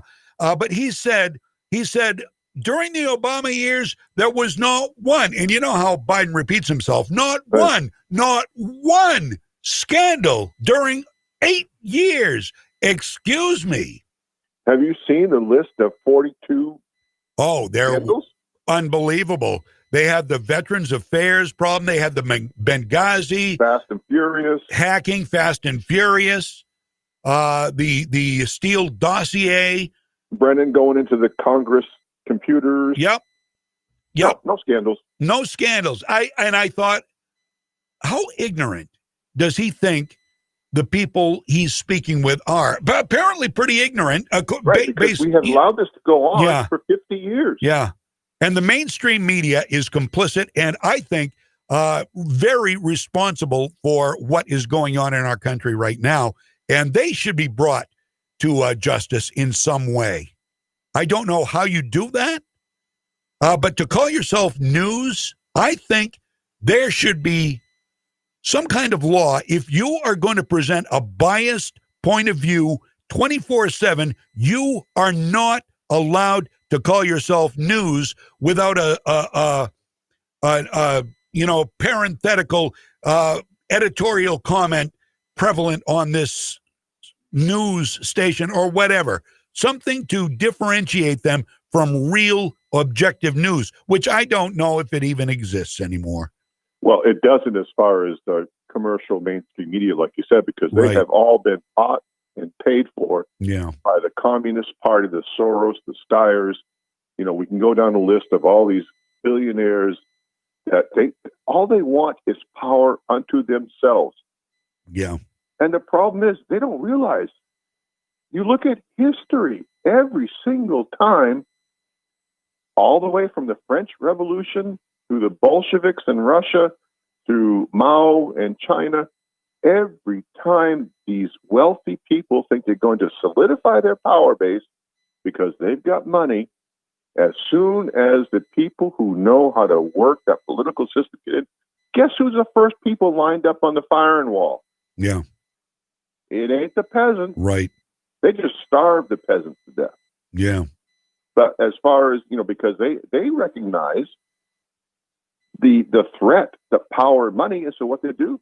Once they get their money, they cease. They have no power. The leftists, and they cease to care about the people who are the have-nots, if you will. I mean, look at Tom Steyer. You brought up Tom Steyer. Where did he make all his money?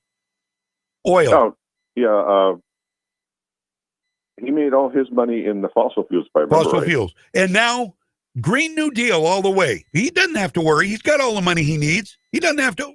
Have you heard about the Rockefeller kids? Oh, yeah. No. We got to go green. We've got to go green. We got to get rid of fossil fuels. They made all their money, and guess what?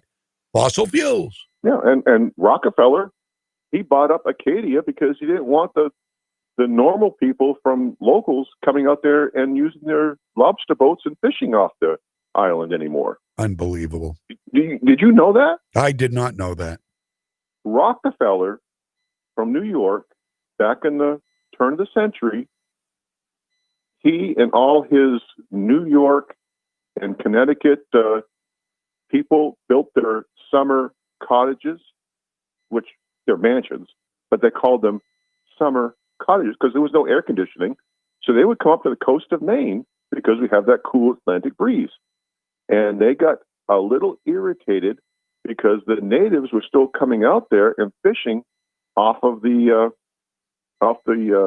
beaches and the shores.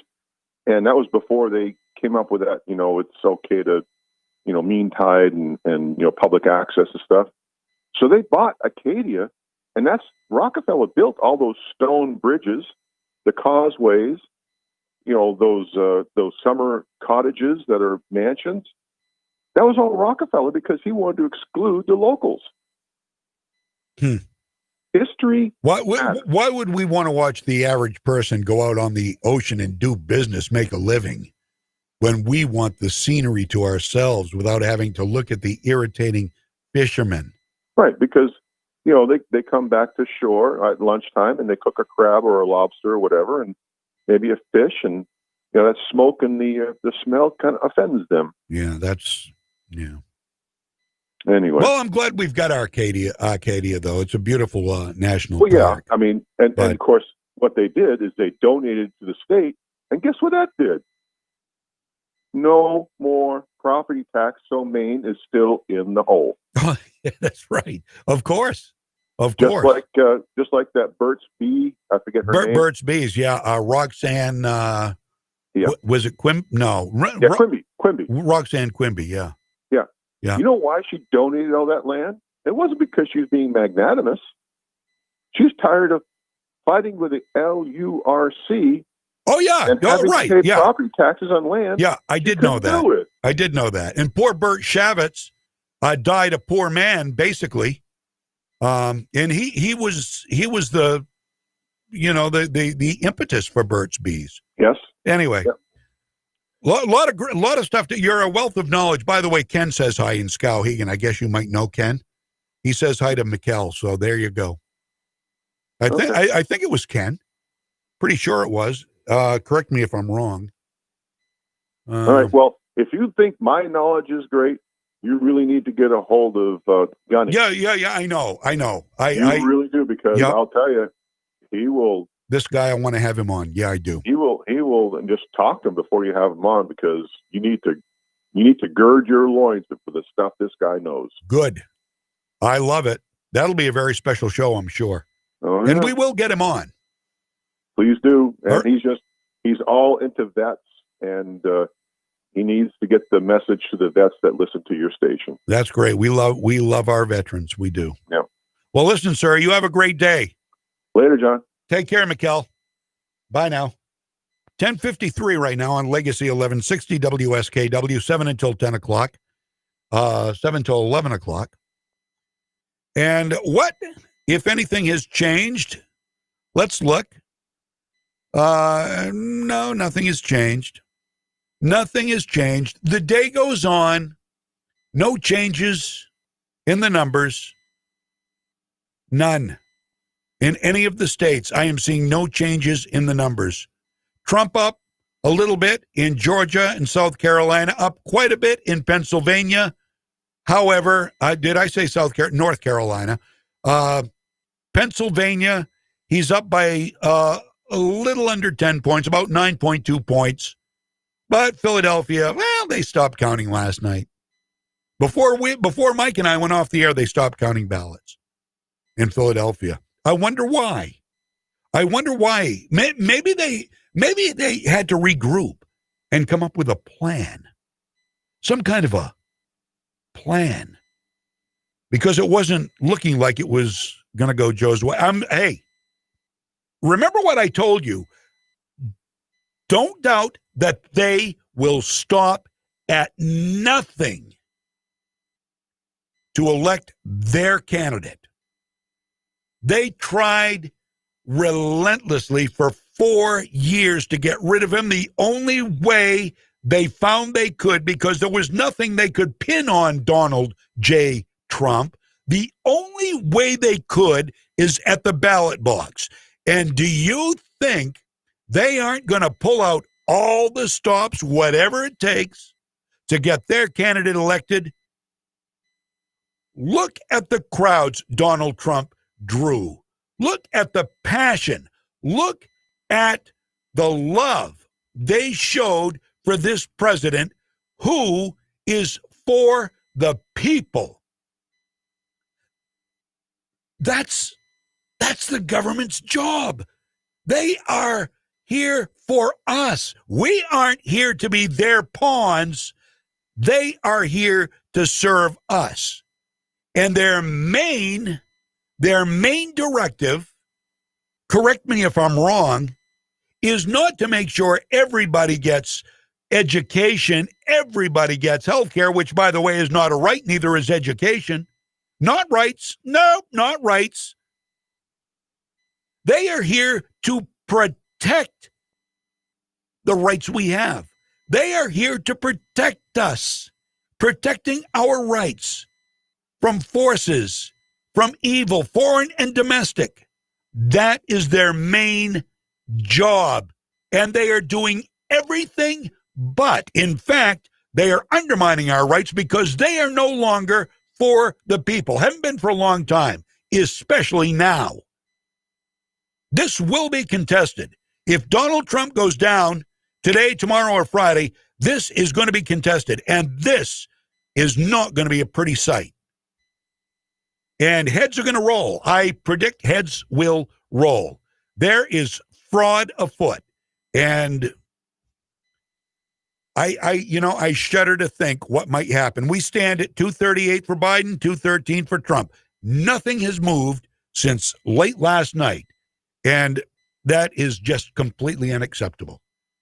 10:57, back after the news. Legacy 1160, WSKW. Interested in cutting your fuel oil bills by as much as 40%? Then call your Energy Kinetic System 2000 premier dealer, pools, plumbing, heating, and air conditioning, and ask about the System 2000. You can save up to 40% off your heating cost and have all the hot water you need with the System 2000 from Energy Kinetics. Whether you're planning on replacing your current boiler or building a new home, stop into the Pool showroom at 19 North Street in Waterville and see the System 2000 2000 from Energy Kinetics. The System 2000 runs on oil or propane, can be converted between fuels with a simple burner change, is whisper quiet, and can save you up to 40% off your heating fuel cost. If you own an older boiler, help keep it running more efficiently with a cleaning and tune-up. And don't forget, when you need emergency service, call Hool's 24-hour service department at 872-6762. Hool's Plumbing, Heating, and Air Conditioning, your System 2000 premier dealer. Take it to Moody's. Take it to Moody's Collision Center. If your car is a wreck and you don't know where to go, take it to Moody's. You wanna get on with your life, get on with the show, take it to Moody's. Good people you can trust, and it won't be a fuss. Take it to Moody's Collision Centers. MOODY. Your kid was talking on the cell phone, drove right through your own home, sitting in the parking lot. Maybe you get hit a lot, driving through the green light. Suddenly your side swipe, put it in reverse, but it turned out that it was first. Take it to Moody's. Take it to Moody's Collision Centers. From the Home Auto Group Studios, Farmington Ford and Franklin Chrysler in Farmington. This is WSKW, Skowhegan, Augusta, Waterville, Legacy 1160. ABC News, I'm Michelle Franzen. With no candidate yet projected reaching the magic number of 270 electoral votes needed to win the election, all eyes now on the battleground states. Many states with uncounted absentee ballots. One of the most important, number-wise, is Michigan. ABC's Juju Chang is there. We're basically looking at a dead heat. It is pretty much a waiting game here as poll workers worked throughout the night, and everyone is urging patience here as well. The new shift of poll workers started at 5 a.m. to take up the tally, and they are continuing not just to count, but to process this voluminous number of absentee ballots. It's very likely that in the end, the presidential election could come down to Pennsylvania. If it's close, expect a recount.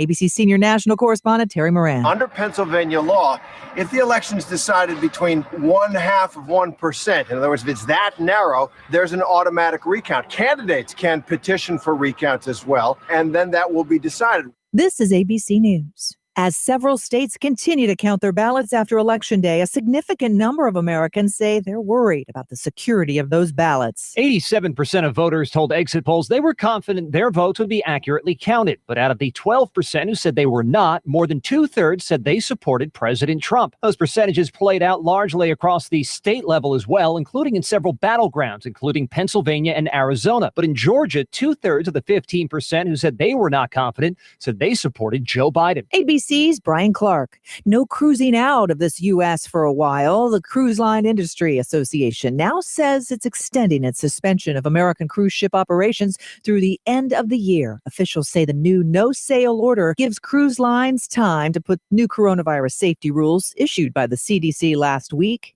in place. Tropical storm Eta, which hit Nicaragua as a Category 4 hurricane, still dropping torrential rain on that area as well as Honduras. Michelle Franzen, ABC News. O'Reilly. When you need auto parts, O'ReillyAuto.com is just a few clicks away. We offer convenient options for you to get your parts quickly. Order online and pick up for free at your local O'Reilly Auto Parts store. We'll even bring it out curbside. Or you can have your parts delivered right to your door with free shipping on most orders over $35. Visit O'ReillyAuto.com. O'Reilly Auto Parts. At Shell, we know from the time you get up to the time you wrap up, there's a lot of meetups, eat-ups, and hurry-ups. So come to Shell and get 3 things done at once. Fill up with Shell V-Power Nitro Plus to help keep your engine running like new. Save up with the Fuel Rewards program and never pay full price for gas again. And snack up with in-store rewards to save even more at the pump. Make the most of the stop you need to make with Shell. And engines that continuously use Shell V-Power Nitro Plus premium gasoline. See full terms and conditions at fuelrewards.com.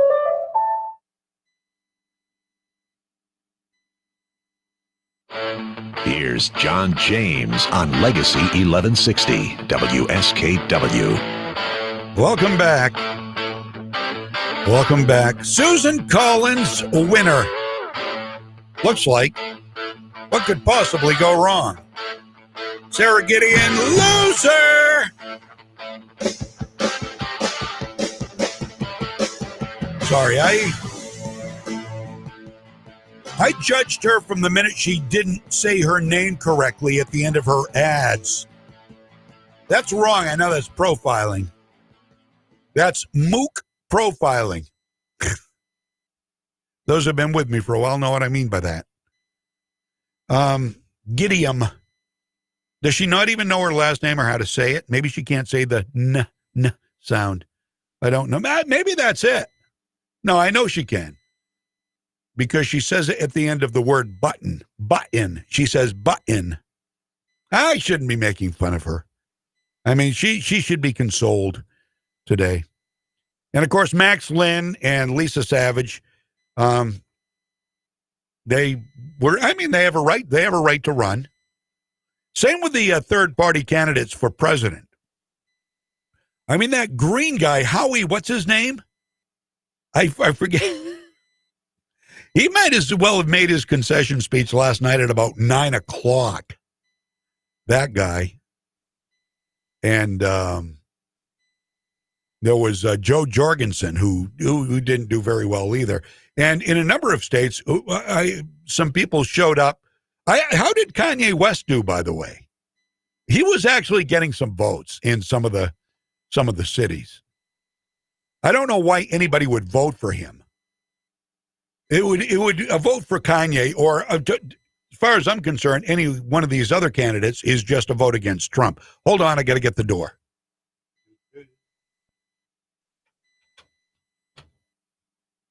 It's like a residence we're in here. We got people walking around, talking, playing games. Nobody's arguing today, though. And we do have differing opinions in the building, and that's good. We get along. We agree to disagree, as Phil Harriman and Ethan Strimling do with Mike Violette every week. 11:04, and you're probably wondering, well, gee, what is going on with that presidential race? Nothing. Nothing at all. We're still the same. Here it is. It's almost noontime, and there is no change. Unacceptable. Unacceptable. And why? Well, we can only guess. We can only guess. That's all I'm going to say. Nice article in PJ Media here. I love the title. The good news is that Biden is screwed even if he wins. PJ Media. And this was written by David Goldman. My gut says Donald Trump will snatch victory from the jaws of the pollsters. A great deal hangs on Pennsylvania, where Trump now leads by 600,000, but where 1.7 million mail-in ballots remain to be counted. There's a 2-to-1 ratio of registered Democrats to registered Republicans among mail-in voters. And the pundits are saying that this will cancel out Trump's lead. What they don't consider is that a lot of registered Democrats in Pennsylvania will vote for Trump. Of course, getting the ballots counted fairly is a non-trivial problem. Politico's headline reads this morning, Biden looks screwed even if he wins. The Republicans kept a Senate majority, and Mitch McConnell was reelected, so was Lindsey Graham. It reduced the Democratic majority in the House. They didn't have a great night for Pelosi. Now, if Biden squeaks by, he will have no popular mandate, no Senate, and no help from the Supreme Court. He won't be able to pass tax increases, big changes in health care, or his Green New Deal boondoggles. He will have the same headaches confirming his favorite nominees as Trump did. And worse, as a Republican Senate casts a jaundiced eye at Biden's supporting cast. You know who the supporting cast is, right? Bernie Sanders, AOC. AOC must have won. That would be headline news. If she didn't win, that would be headline news. She's disgusting, but if Ilhan Omar won in Minneapolis, of course, she bought votes. That's one of the places where fraud was afoot. Minneapolis police are investigating that. Then AOC certainly could win liberal New York City, her district.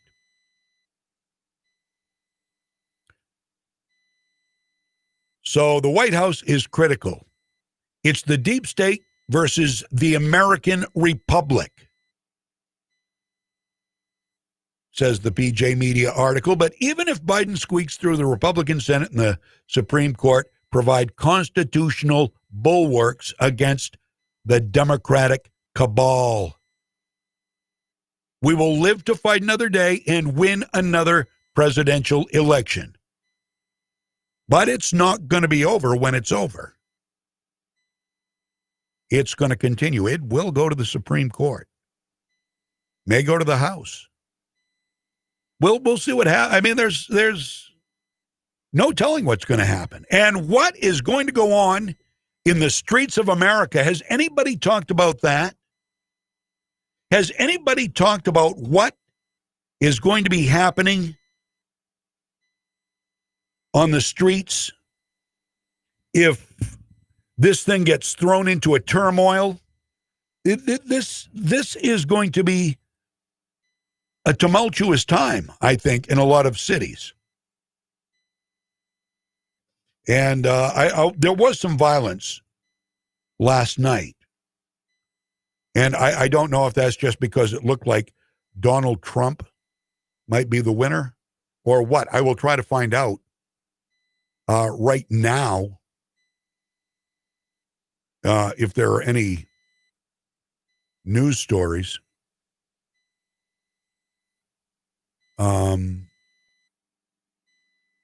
Scattered protests nationwide. So maybe there was no major violence. More than 1,000 people protesting Donald Trump converged on Black Lives Matter Plaza last night, a block from the White House. Hundreds more marched through parts of down. Did you see the numbers out of Washington, D.C.? I mean, it was a blowout for the Democrat. I mean, it's like, I think in all of Washington, D.C., maybe 2 people voted for Donald Trump. It was that lopsided. It was unbelievable. And they want to make that a state. That's one of the things they want to do. Puerto Rico and D.C., they want to make them states. I wonder why. And get rid of the Electoral College. I wonder why. I wonder why Maine went to ranked choice voting. We don't win, we change the rules. I think it was Ken Altshuler this morning on with Mike, who said that he admitted, he said the reason ranked choice voting came to be in Maine was because of Paul LePage's win. So there you go. Change the rule. We don't like the way the election comes out. We change the rules. We don't change the rules. We cheat. I love that we have Donald Trump is not going to take this lying down. This isn't going to be a moment where he says, oh, well, okay. Congratulations, Joe. You won fair and square, because if he does, he didn't. You hear what I'm saying? If he does win, it wasn't fair and square. We already know about voter fraud, and now we are looking at even more.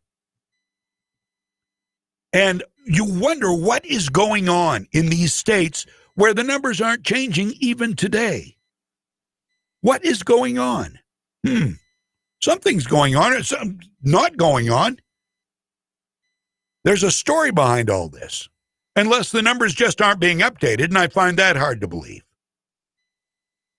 11:12 here on Legacy 1160 WSKW. Going to take a quick break. Couple of things I want to look for, and we'll be right back. Stay where you are. Thank you for being here. Share the video, share the audio, and let me know. I think the audio is probably sounding a little less distorted on the website now. Brought the levels down a little bit, but we've got some work to do. One thing right after another, right? You know whose fault it is, don't you? It's the Russians. Where is Adam Schiff when you need him?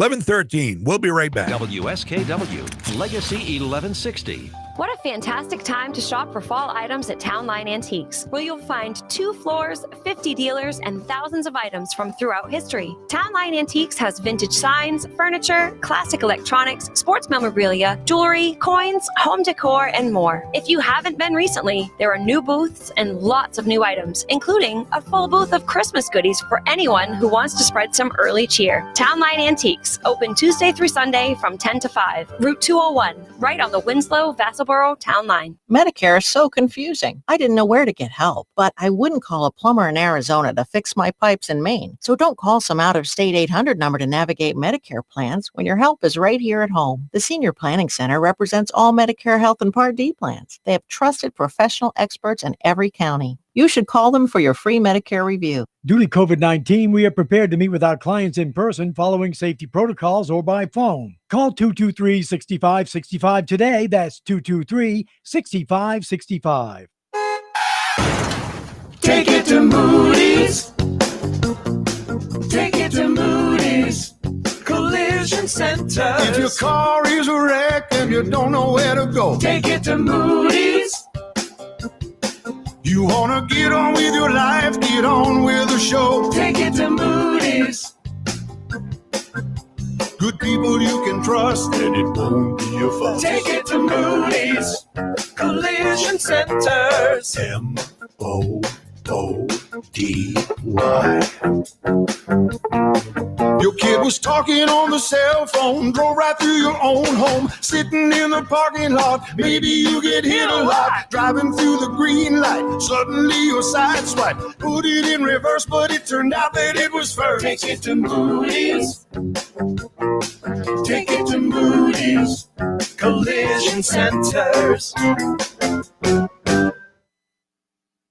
I'm CBS 13 meteorologist Lexi O'Connor. Partly sunny this morning with a slight chance for a light snow shower or some flurries. Temperatures start out in the 20s and low 30s this morning. We'll see a mix of sun and clouds today with highs in the mid 40s. We warm up starting tomorrow. Highs will be in the low 60s with mostly sunny skies. We say sunny, dry, and mild through the end of the week and weekend. Your pep rally for freedom is back. Powered by the Gun Shop in Augusta on Coney Circle.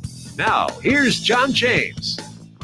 So, Meghan McCain isn't too happy.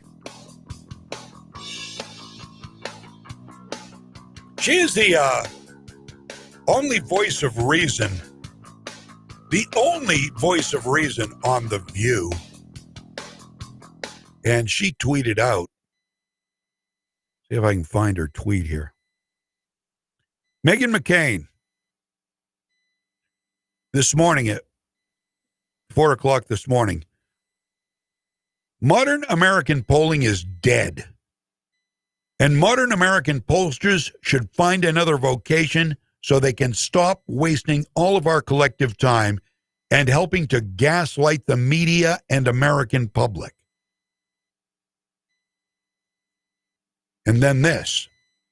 At what point is our collective media going to accept just how out of touch with the majority of the country they are?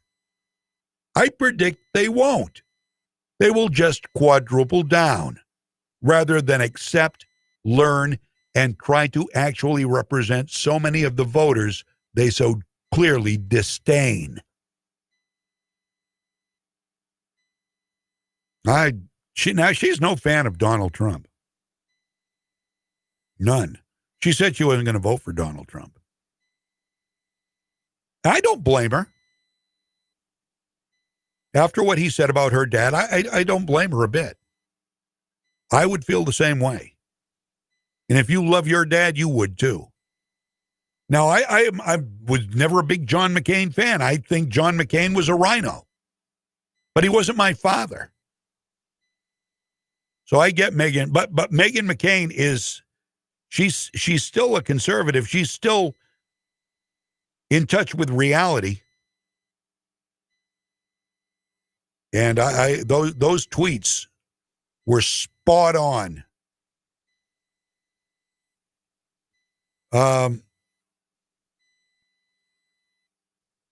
Shortly before 11 o'clock, this is interesting. I'm just reading more into this article, Newsbusters, the Media Research Center. Shortly before 11 p.m. last night, she posted her first critical tweet. Trump doing better than was predicted by the vast majority already. The big loser tonight are the pollsters and most of the media who no one will ever believe anymore. I think she's wrong about that. I think the Kool-Aid drinking lemmings that they appeal to, the people who call themselves woke, you know them, the mooks, they'll still believe them because they say things that make them feel good, make them feel righteous in their hatred for Trump. I mean, it's true because they operate only with, that's the left. That's what they think with.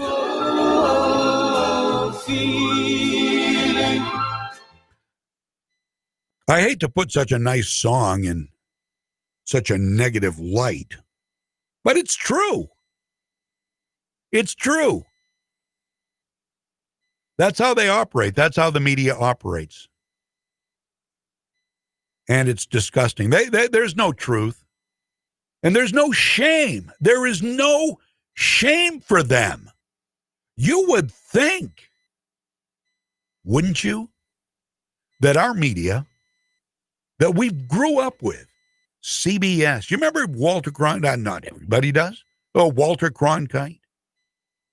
You remember NBC News and ABC News, and I don't recall. We're always a Walter Cronkite family. And then came Dan Rather.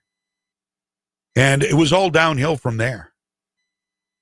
All downhill from there. And now you have people like Chuck Todd running the show politically at NBC. Chuck Todd is a liar.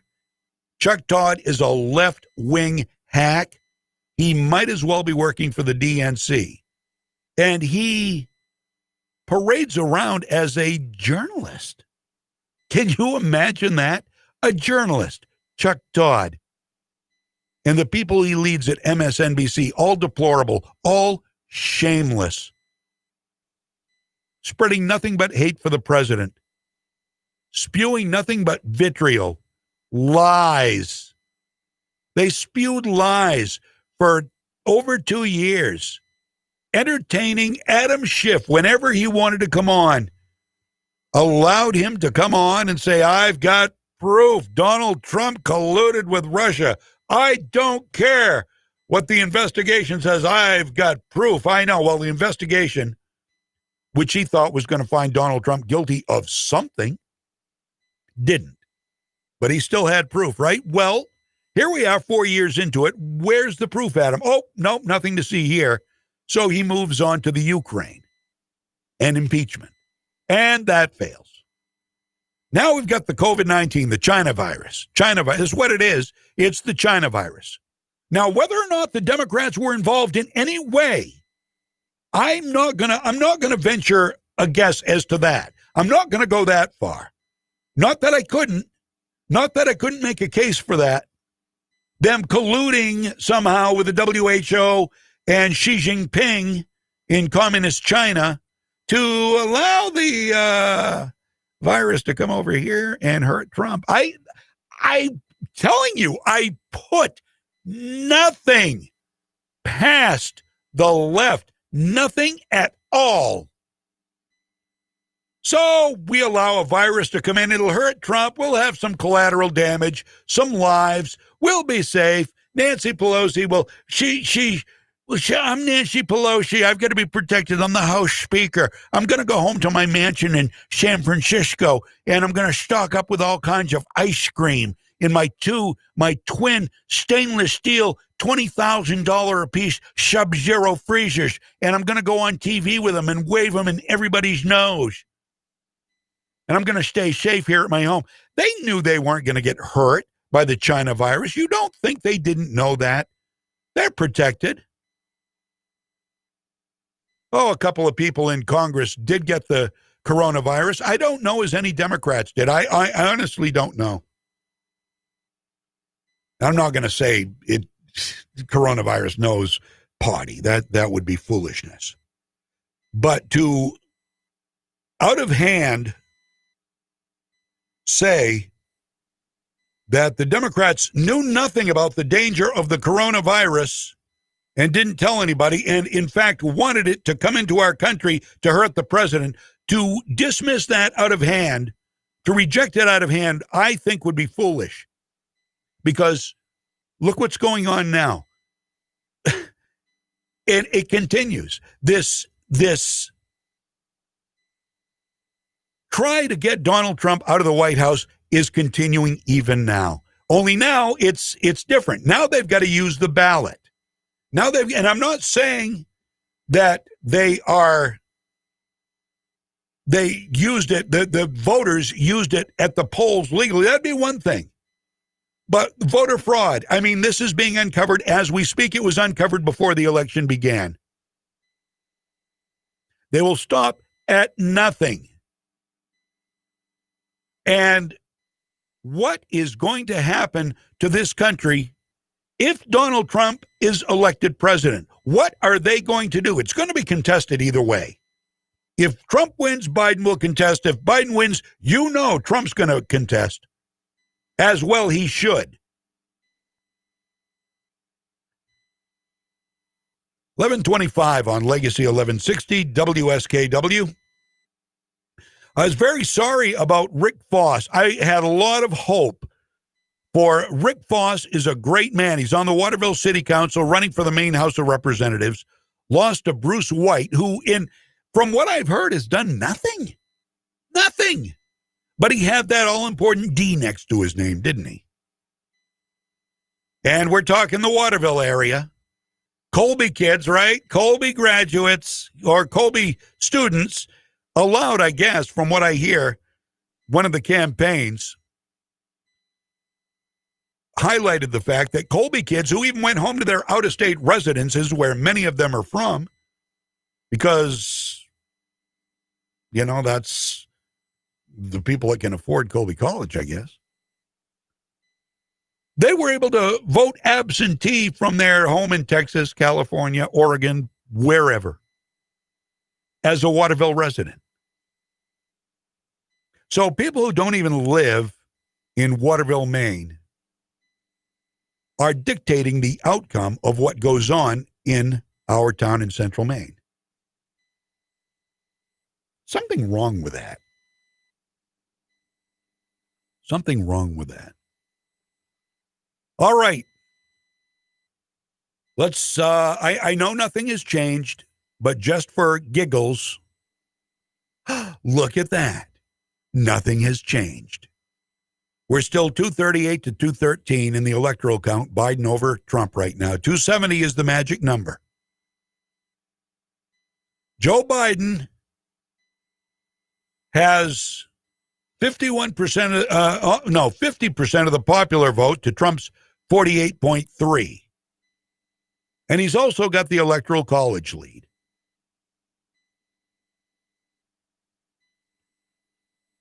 I'm just going through stuff here. I'm sorry. I'm just there. This is so fluid. Okay, scattered protests nationwide.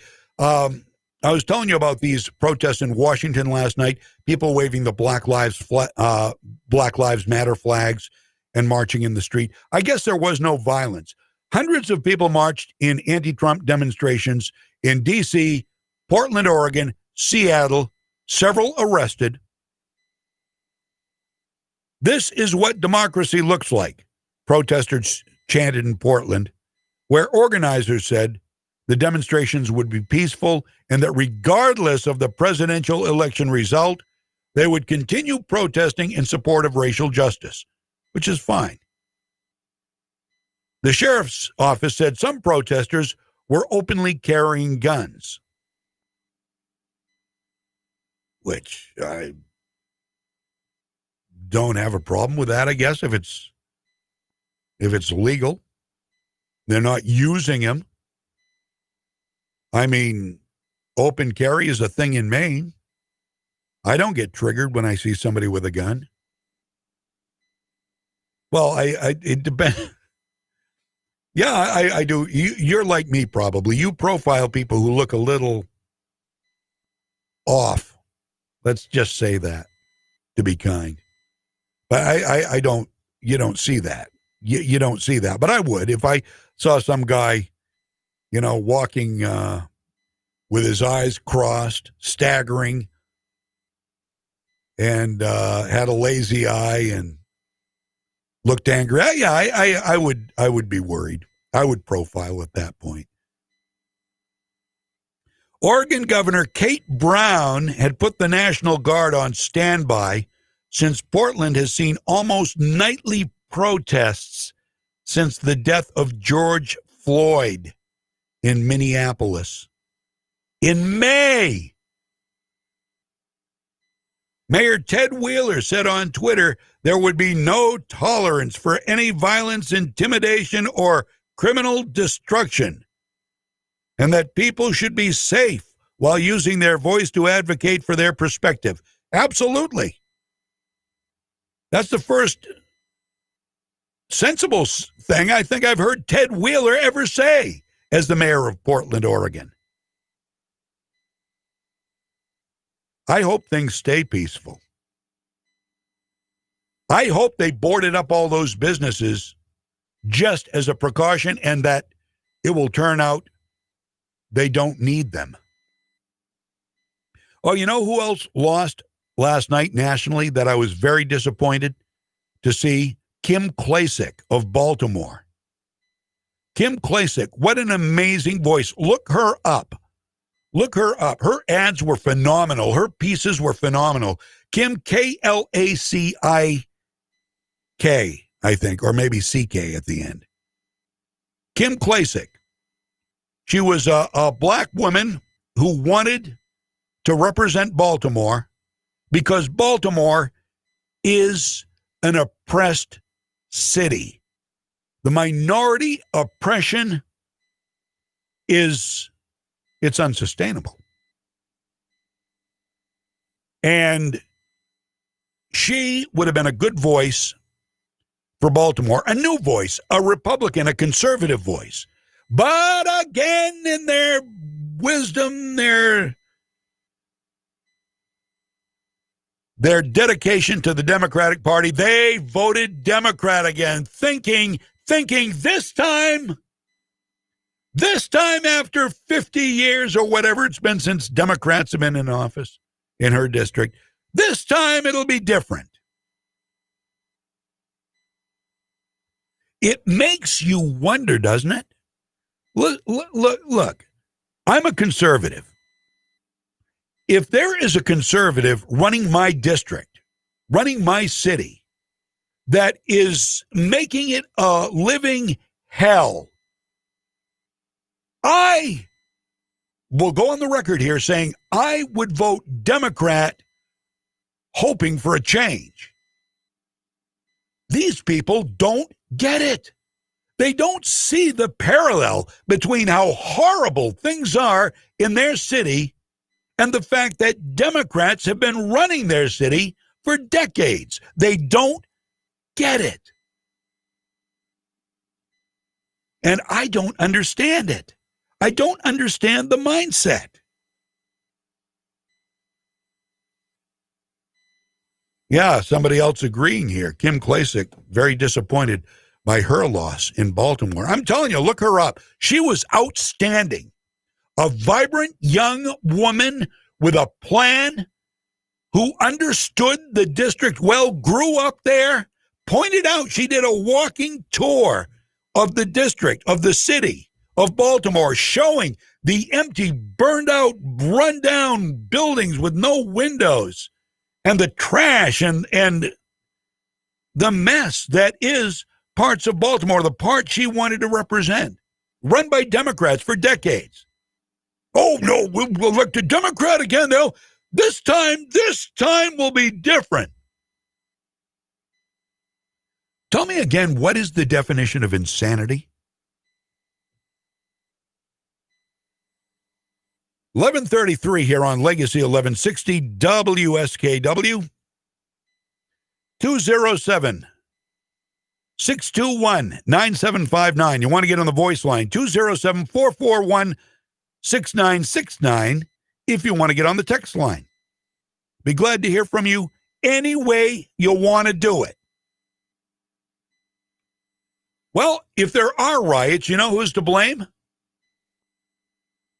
Well, who do you think? Okay, this is mainstream media. 2 words, Gayle King. See, that Oprah's buddy. Yeah. Oprah. So, yeah, Donald Trump's fault. This is from CBS News with Gayle King. The President of the United States castrating the facts of the election results that have been reported tonight, falsely claiming that he has won the election and disenfranchising millions of voters whose ballots have not been counted. That's Nora O'Donnell, by the way. Of the raging pandemic and the failures of the administration to contain the pandemic. But you know why this is so disturbing is because the message that it sends to his supporters. This is why people are boarding up the stores, because he sends a message to his supporters that when the true comes out, maybe it will be in his favor, maybe not. But if it's not in his favor, he has already planted the seed that this election has been stolen from him. Can I ask you, does the president face any repercussions for what he just said? He just out and out lied to the American people. Well, I mean, this is something we've dealt with for quite some time with this president, and especially when it comes to the elections process. But this is truly throwing a match on a big puddle of fuel, because this is the scenario that we were hoping didn't exist, where those boarded up windows and that anticipation of people feeling somehow disenfranchised. So there, Gayle King and Nora, and there you go.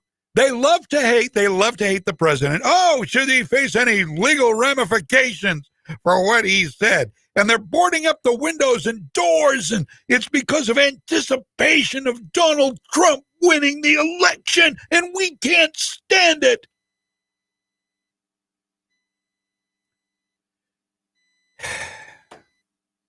Now, the mainstream media, they aren't going to change. They are not going to change.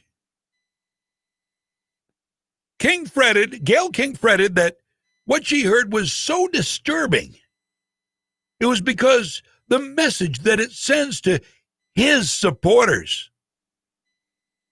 And that's why people are boarding up the buildings. She also helped whip up her colleagues into a frenzy. No surprise. They do what they do best. They started out anti-Trump. They've got to end anti-Trump. And they continue carrying the torch for Joe Biden and will continue to, even if he is not a winner in the election. Now, the numbers I'm seeing have not changed. I will look for another source. I don't imagine I'm going to find one more accurate than the one I've got. Oh, we do have another source, and no, we're still where we were. Okay, checking it against 2 sources, we are still right where we were. States yet to be decided: Alaska, Nevada, Michigan, Wisconsin, Pennsylvania, North Carolina, and Georgia. Why? Why the wait. Who else? Shelley Rudnicki won. God bless her heart. She won her House seat back in the Maine House of Representatives. Good for her. We need people like Shelley in there. Again, as I said earlier, it was a good night for incumbents in Maine. And any termed out seats seem to, at least at, quick glance, seem to have been won by Democrats. And if you look at the chart, if you look at the color chart, blue and red, throughout Maine, you'll get a good taste or a good feel for where the liberal parts of the state exist. And it's not a surprise either, by the way. They're mostly in southern and coastal Maine.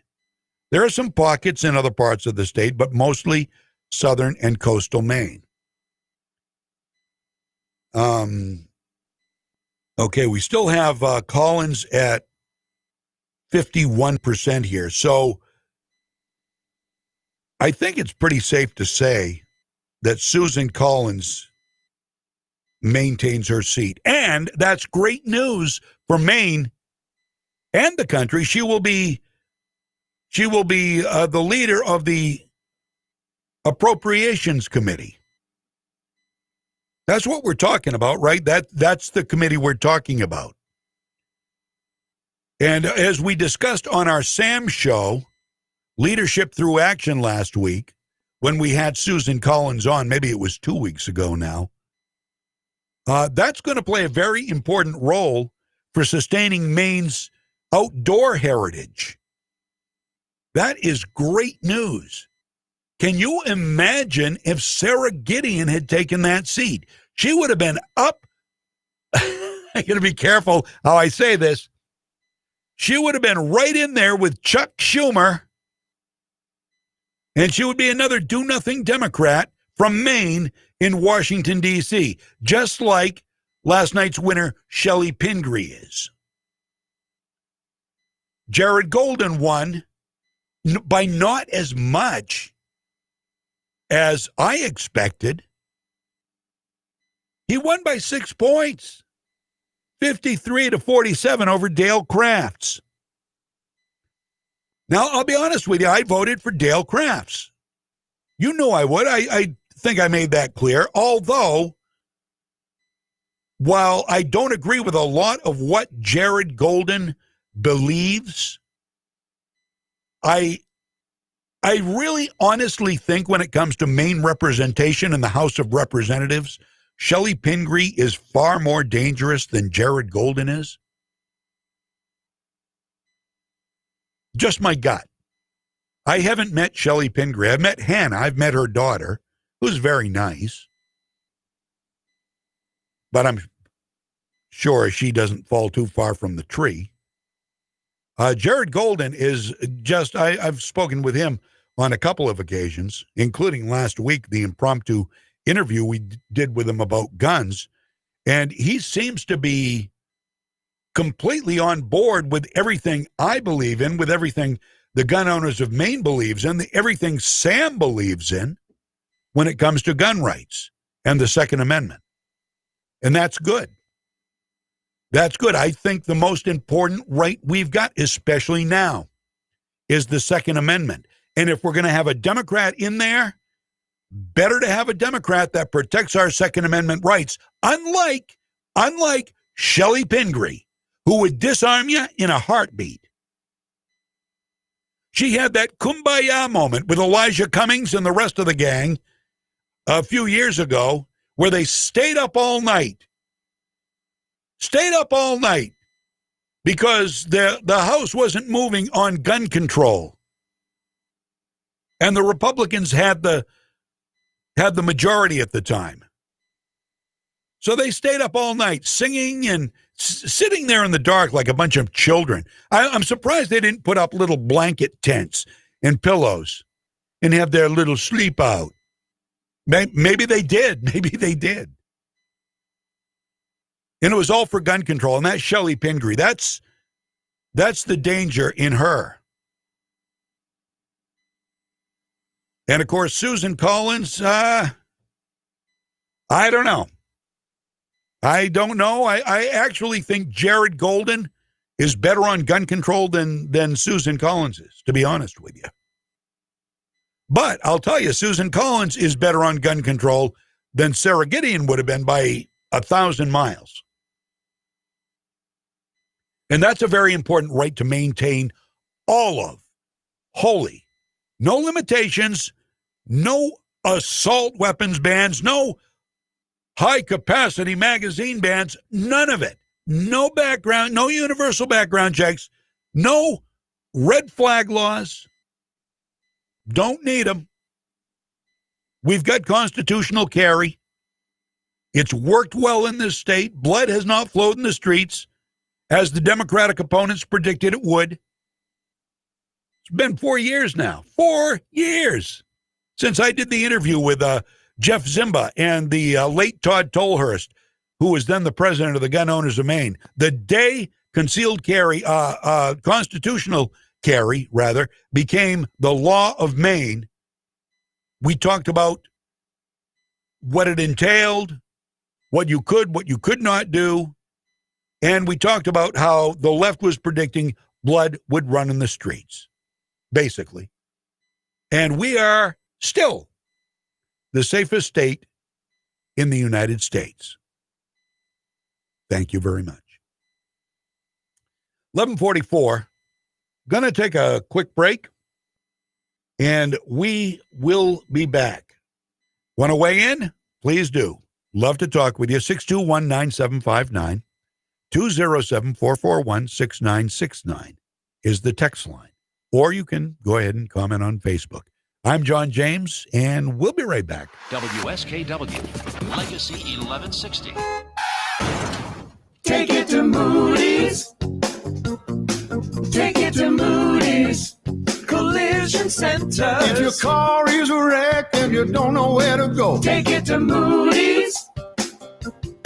You want to get on with your life, get on with the show. Take it to Moody's. Good people you can trust, and it won't be a fuss. Take it to Moody's Collision Centers. MOODY.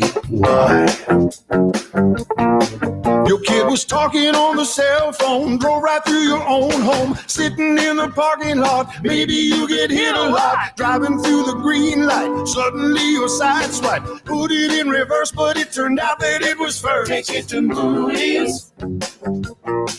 Take it to Moody's Collision Centers.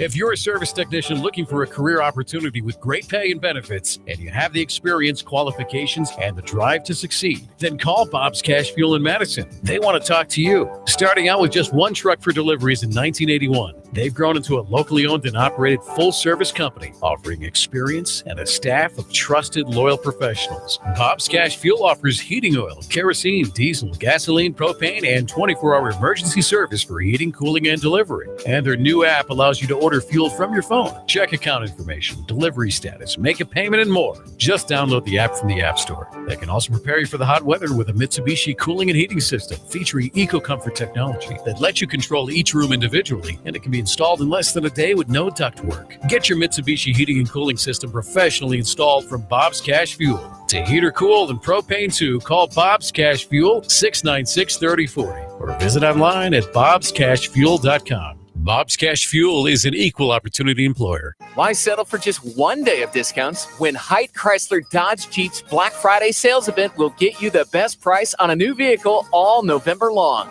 Stop by today. Haidt Chrysler Dodge Jeep, 507 Liquid Road, Clowes Corner, Madison. Your pep rally for freedom is back. Powered by the Gun Shop in Augusta on Coney Circle. Now, here's John James.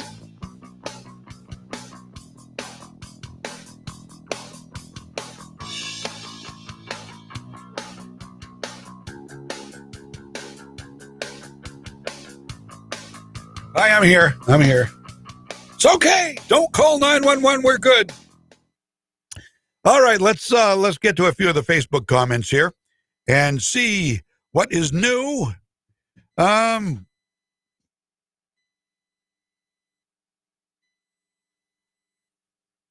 it? All right. Yeah, Paul says Harris to be first woman president. First woman and minority woman president. No, it's not this. And Paul says it's not the same Democratic Party it used to be. It certainly is not. I mean, I have a bunch of Democratic friends who have not ingested said Kool-Aid and are saying, what the hell's going on here with these people? They don't speak for me. We're getting a lot of comments here. I'm sorry I've been missing him as I'm just looking for different things, specifically changes in the presidential numbers, but nothing has happened. Okay. Yeah, Michigan and Wisconsin are both blue, somebody pointed out. That happened a while ago. And that's just something we're going to have to deal with, I guess, for now. Find out what's going on with the voter fraud that Judicial Watch, Tom Fitton, has called out. Minneapolis, you know this, that Ilhan Omar won her election. Now, in case you missed it, let me revisit this little scandal that could be afoot. You remember Ilhan Omar did this speech where she was yelling, she was angry, she was mad. She says the Minneapolis Police Department is rotten. And I say it the way she did, rotten. They are rotten. We've got to get rid of this cancer. We need to dismantle the oppressive system, meaning capitalism, meaning our democratic republic.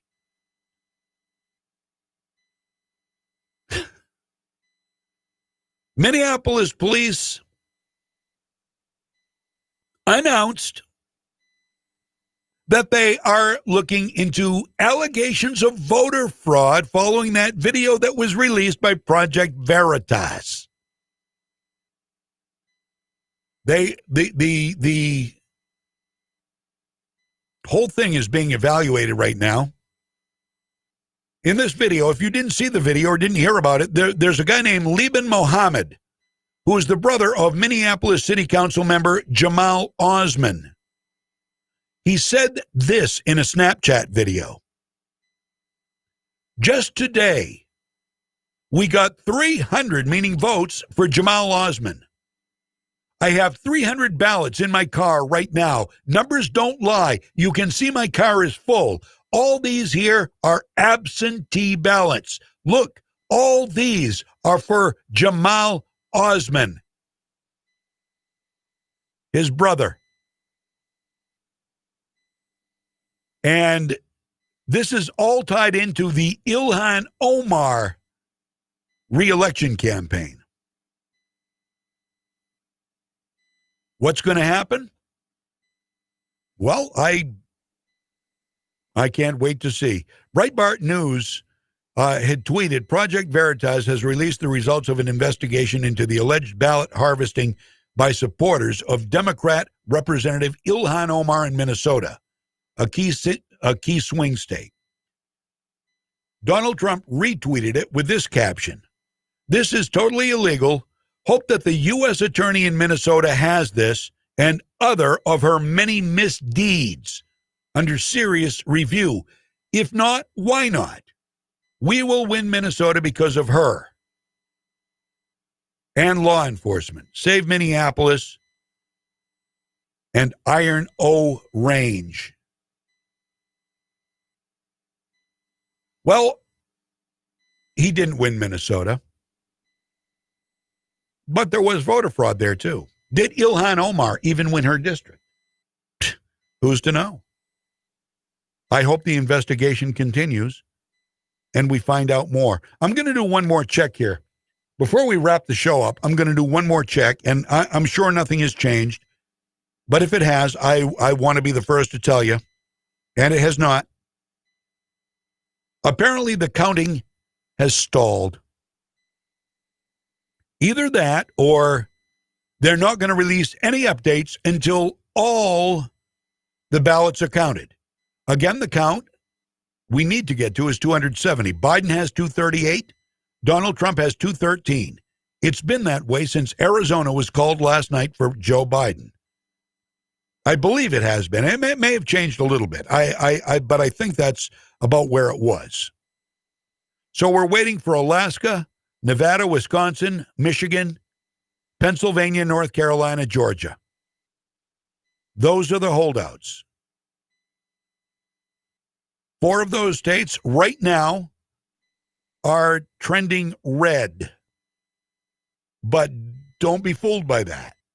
3 are trending blue.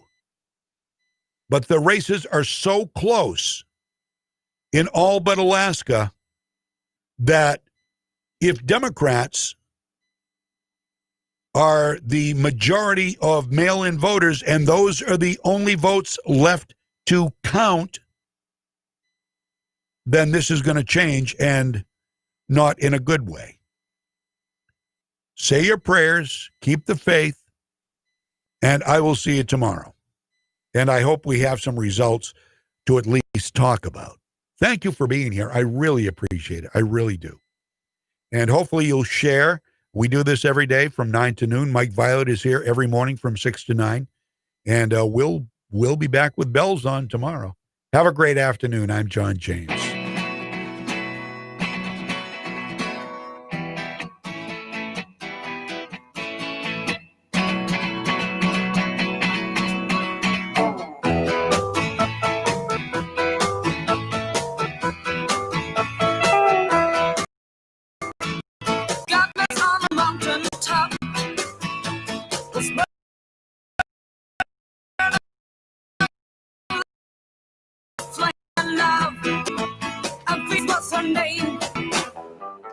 She's got it.